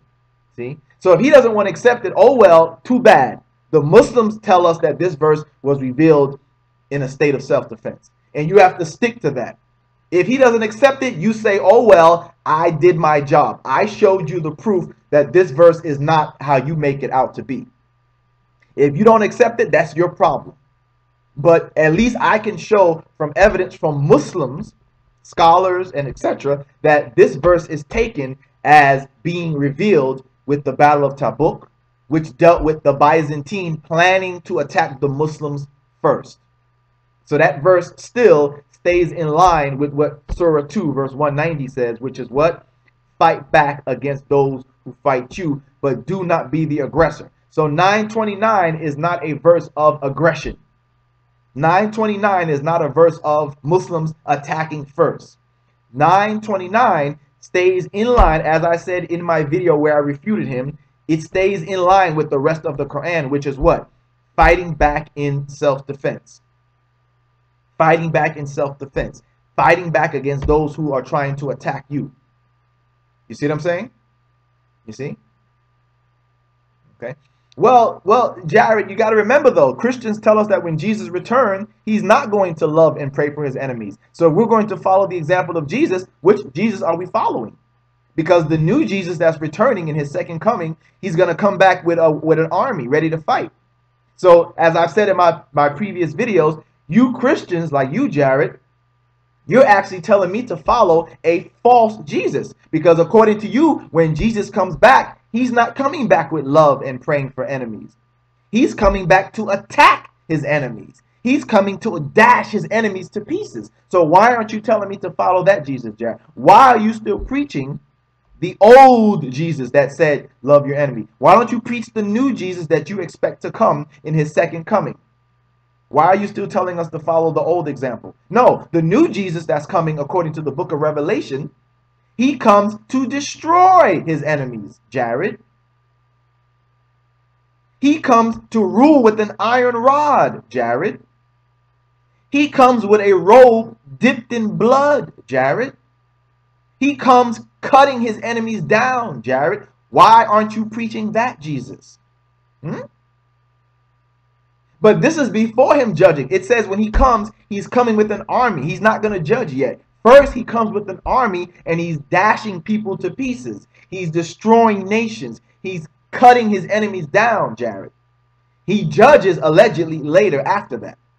So that Jesus that comes with the army, with the horses and all of that, that's not judging. That's coming with an army. Okay? So when you say follow the example of Jesus, you're being disingenuous, Jared. You're being disingenuous when you say that, because you know that the Jesus that's coming, he's not coming like that. He's not loving his enemy when he comes back. He's not going to pray for them.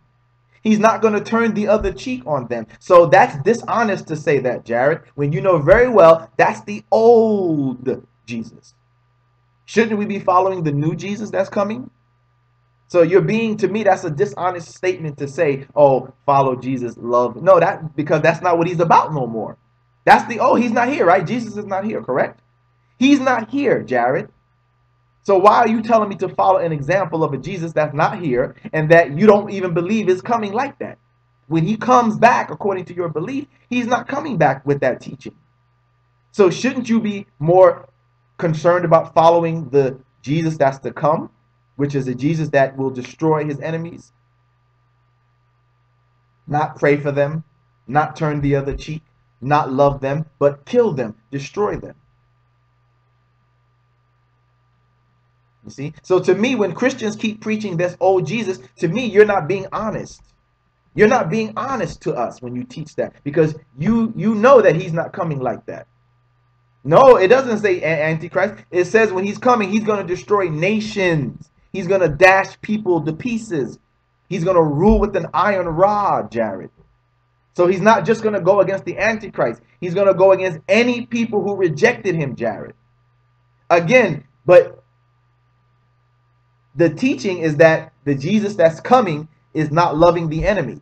So why are you still telling us to follow the old? In other words, the Jesus that you just said about love the enemy, that's the outdated Jesus.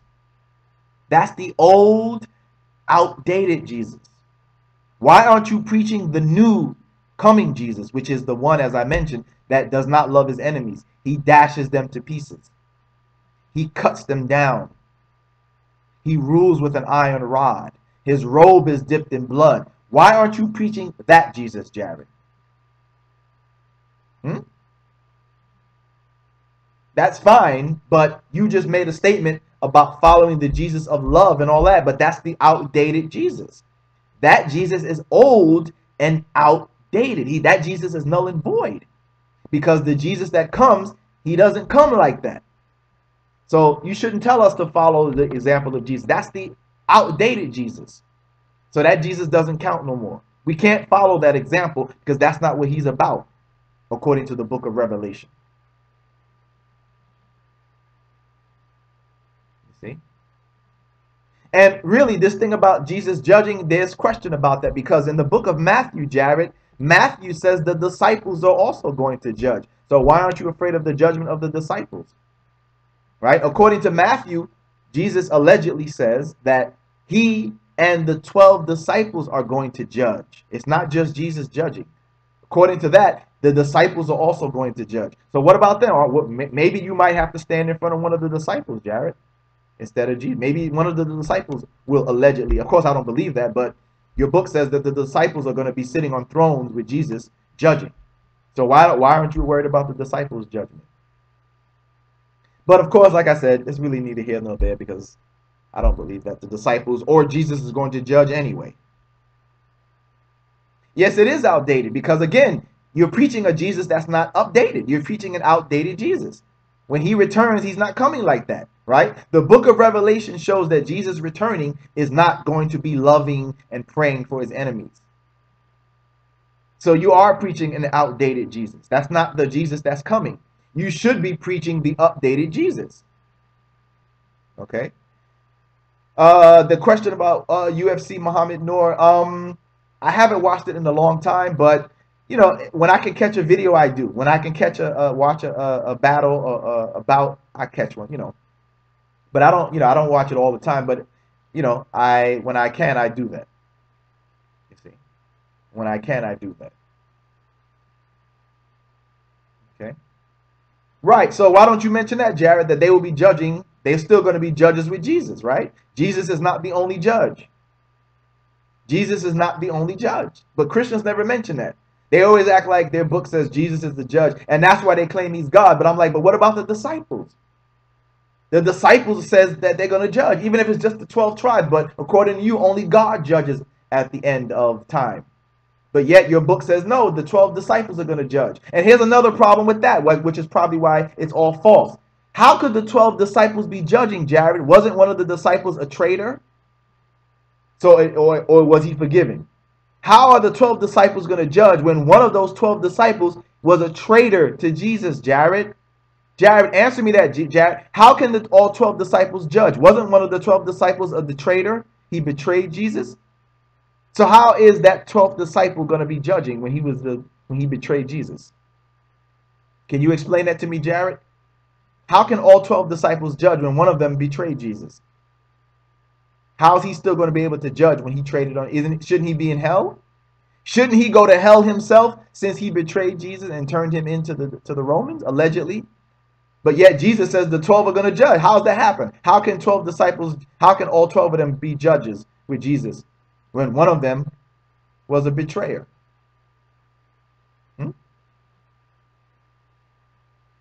Can you answer my question, Jared? How can all 12 disciples judge with Jesus when one of the 12 disciples betrayed Jesus, Jared? Answer me that.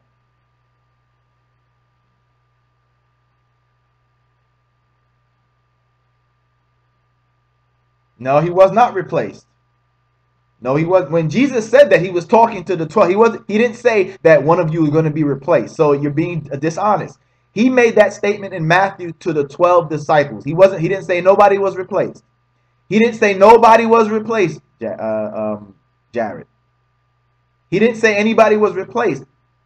So it appears that he didn't know that one of the disciples was going to betray him. He said, when I'm sitting in judgment, you who are with me. He was talking to all 12 of them, Judas included. He said, you will be sitting on 12 thrones judging the 12 tribes of Israel. So that means he obviously didn't. So something's wrong. He either didn't know. No, but you have no proof that Judas was replaced. So that's not an answer. That's not an answer. When he made that statement, he made it when Judas was there. No, he was not. Again, Jared, when he made that statement, he said, you who are with me. He was talking to all 12 of them. That means, according to him, he believed that Judas would be one of the 12 judges. Your claim about being replaced, that's your own claim. That's your own claim. But when he made that statement, he was talking to Judas. Judas was there when he said that. That means Jesus didn't know that Judas was going to betray him. Because according to him, he saw Judas as one of the 12 judges sitting on 12 thrones with him judging the 12 tribes of Israel. So your claim that Judas was replaced is just that. It's just a claim. It's an empty claim with no evidence that he was replaced. See? There is no evidence that he was replaced. Because again, when Jesus made that statement, he was talking to all 12 of them. See? He didn't say only 11 of you are going to be judging. Right? He didn't say all 11 of you are going to be judged. He didn't say only 11 of you are going to judge. He said the 12 of you will judge with me. He was talking to Judas among them, Jared. So that means Jesus had no idea about a replacement. Because he said, you who are with me, you who are with me right here, you will be sitting on 12 thrones. You see? Right? Again, it is your claim. You didn't give me any text. And as I said, you can't refute me because, as I said, Jesus spoke to the 12, Jared. He says, you who are with me right here. He was talking to all 12 of them, including Judas. And he said, you will be sitting on 12 thrones. He wasn't talking about a replacement, Jared. He wasn't talking about a replacement. He was talking about the 12 disciples. Judas was there. And he told Judas among them, you, Judas, you too will be sitting on 12 thrones with me. You will all be judging. So it's clear that he obviously didn't know that Judas was going to betray him in the future. because surely he would not have included the betrayer as one of the 12 judges. You see? Right? When he made that statement, he had no idea that Judas was going to betray him, Jared. Right? He had no idea that Judas was going to no, because Matthew was one of the 12. Those were his 12 disciples. And of course, the 12 disciples is in conflict as well. By the way, Jared, the 12 disciples are in conflict. When you read the different gospels that mention the 12 disciples, the names don't match up. So again, as I said, when it comes down to it, it's really all just a bunch of nothing. When it comes down to it, it's really all just a bunch of nothing, in fact, in reality. Because even the names of the disciples are contradict each other. In the gospels that mention the disciples, they don't even have the names all the same. So even that is a problem. So that's what I'm saying, Jared. Reality, it's all just really a bunch of nothing in reality. No, he didn't know. Because if he knew, he wouldn't have said, you who are with me will be sitting on 12 thrones. Because when he says that, he includes Judas. Judas was there. When he said you will be sitting on 12 thrones, he's including Judas in the 12, Jared. Because Judas had not been killed. So that shows us that Jesus at that time didn't know that Judas wasn't going to be among the 12.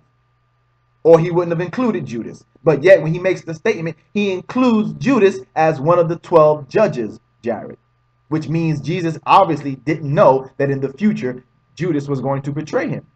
Right? That means he didn't know Judas was going to betray him in the future. Or he would not have included him as one of the 12 disciples. But he did include him as one of the 12 judges. Okay? How many children do you have? I have 5 children. Is your wife white? No, my wife is not white.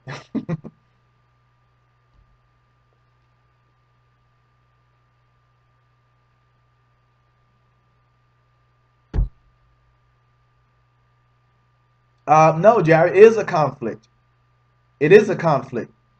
It is a conflict. How could Jesus have 2 different sets of 12 disciples, Jared? Come on, Jared. You're not being honest with yourself.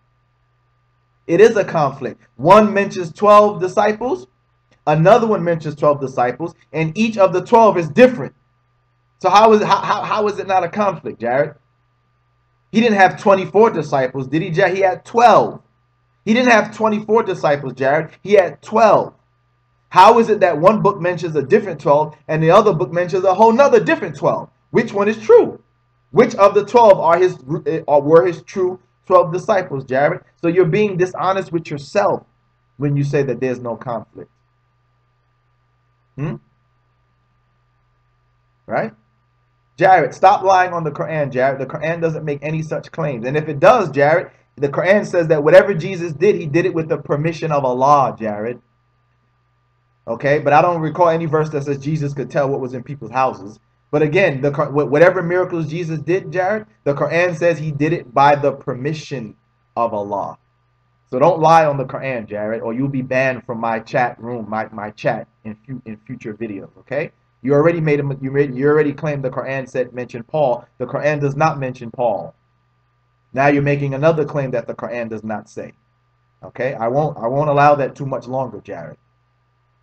All right. But let's go ahead and end it right here, everyone. So I know we said we're going to end it, but this time we are going to end it. We are going to end it. All right? We are going to end it here. All right? We are going to end it here. So again, you guys have a good night. Oh, you want to see it? Wait, hold on a second. Before I end it, I'll end it on that.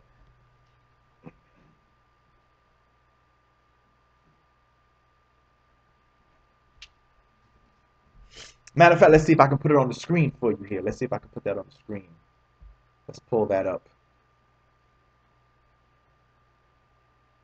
Let's see if we can pull that up so I can put it on the screen for you. Even better, right? That'll be even better. I can put it on the screen for you.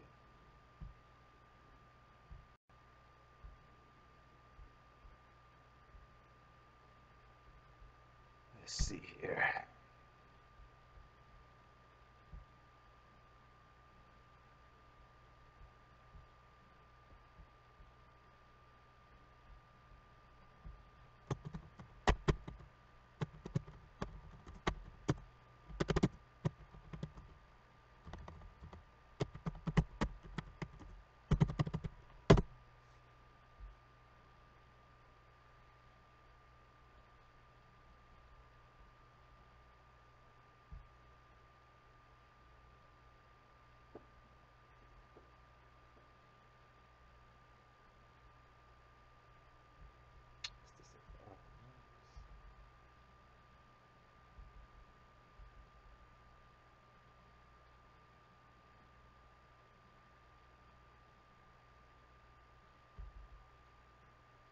Okay, here's the references for the contradictions in the disciples' names.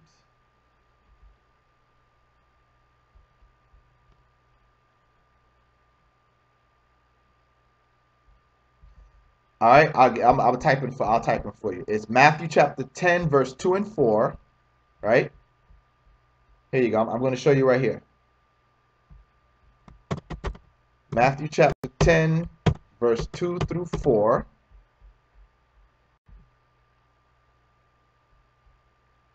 Right? Yeah, Matthew chapter 10, 2 through 4.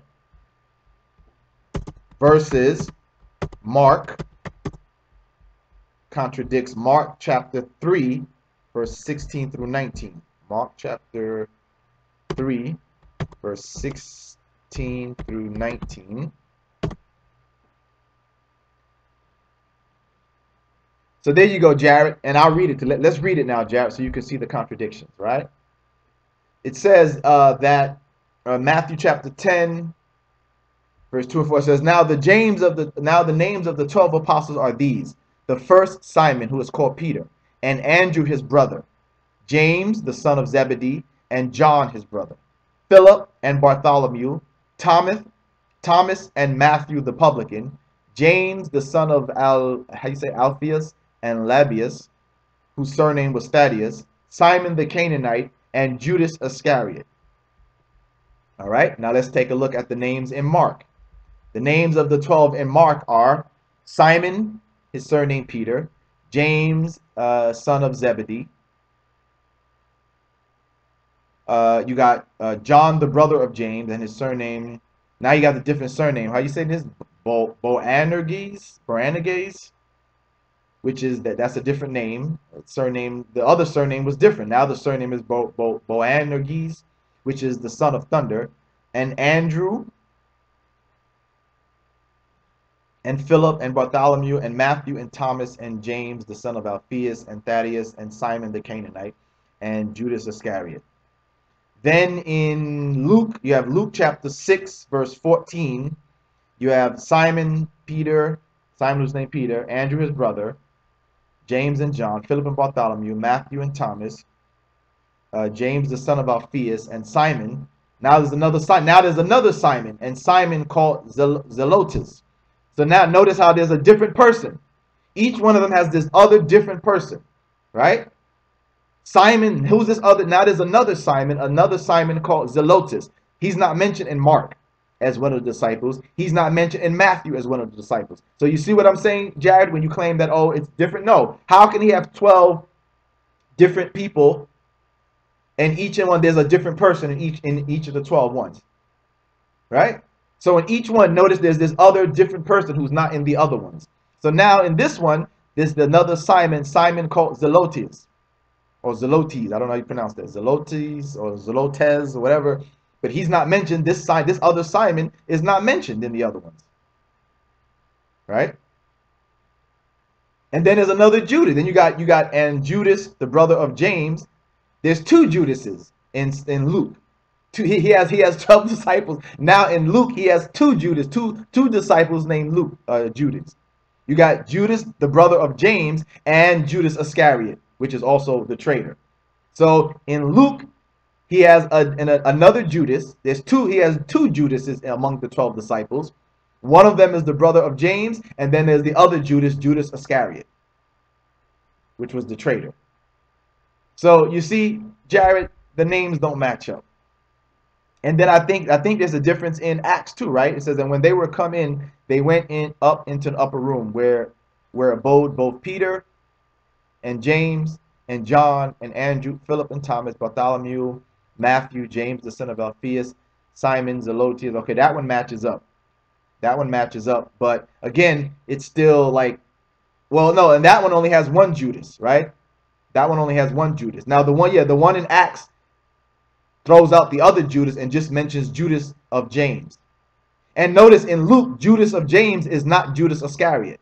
So in Acts, Judas Iscariot is not one of the disciples. So you see, in all these three, what's that? Four different versions, right? There's different disciples. Matthew has some disciples that Mark doesn't have. Mark has some disciples that Matthew doesn't have, and the others don't have. Luke mentions some disciples that Mark or Matthew doesn't have. And then the book of Acts mentions some disciples that Luke doesn't have. So notice Luke mentions that there's two Judases among the 12 disciples. There's Judas, the brother of James, and he says, and Judas Iscariot, meaning he's talking about two different Judases.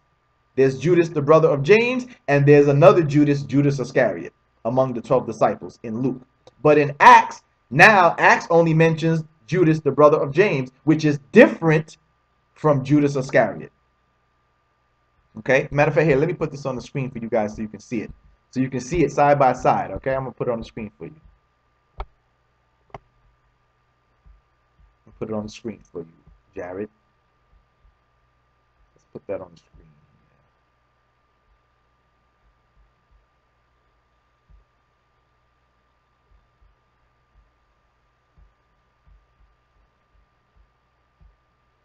Let's put that on the screen real quick.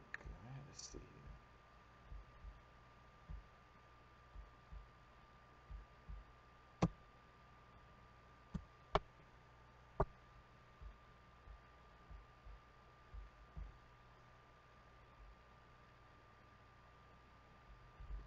All right, here we go. So let me scroll it down so you can see.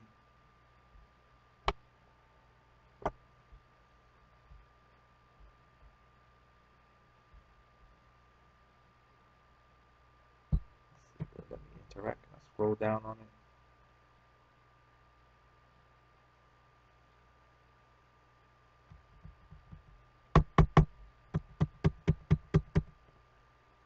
This one will not let me interact with it, man.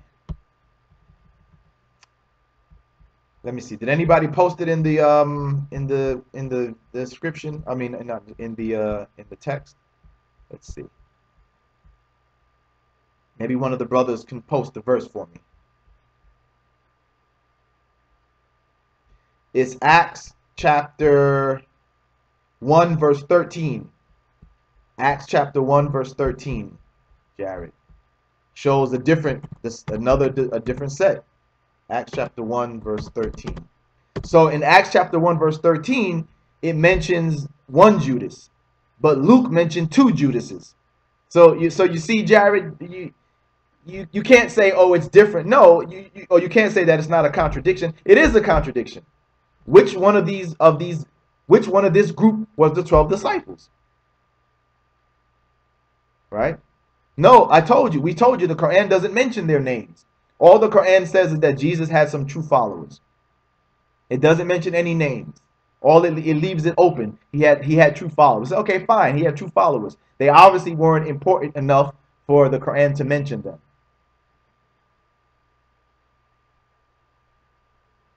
That debate, Muhammad, was in California. That was in Los Angeles, California.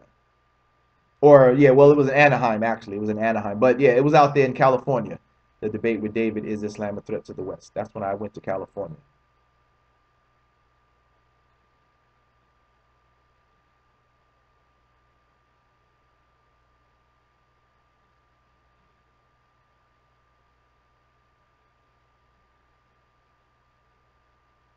All right, so there you go, Jared. We showed you that the disciples have in each of the different gospels and writings, it mentions different ones. They don't match up. Each one of them has one or two different disciples that are not mentioned in the other one. They all can't be true, Jared. They all can't be true. Which is it? Which one of those set of disciples is the right names? You need to look at, okay, well, you look at it, but they're right there. The contradictions are right there. You can see that in each one of them has one or two different disciples that the other one doesn't mention. Meaning, we don't, which one is the 12? Which one is the correct 12 disciples? So that's what I said. When you come down to it, the whole thing really is just a bunch of bunk, Jared. It's a whole bunch of bunk. And if he did say the 12 are going to judge, which one of the 12 is going to judge? The 12 from Matthew or the 12 from Mark? The 12 from Luke or the 12 from Acts? Which group of 12 did he talk to and tell them, you are going to sit on 12 thrones with me, judging the 12 tribes of Israel, when each one of them names the 12 different people? I mean, you know, they mentioned some of them are you know, together, but each one has 2 or 3 different people that are not in the other one. So which one are the ones? Okay, well, that's good. You look at it and we'll talk about it next show. Okay, guys, I'm really going to end it this time. All right. So you guys have a good night, a good morning. Inshallah, I'll see you guys on Pal Talk. And like I said, I'm gonna see about doing some shows earlier in the day so we can see if we can get a larger audience. So we see if we can get a larger audience from the UK, maybe even the United States too. Maybe people might want to, you know, tune in at an earlier time. All right. Once again, whoever donated, I'm gonna thank you ahead of time. I'm about to check it right now. As soon as I get off, I'll go to my PayPal. I'll see who donated. So if you donated tonight, I'm gonna thank you ahead of time. May Allah reward you. I thank you myself, and I appreciate it.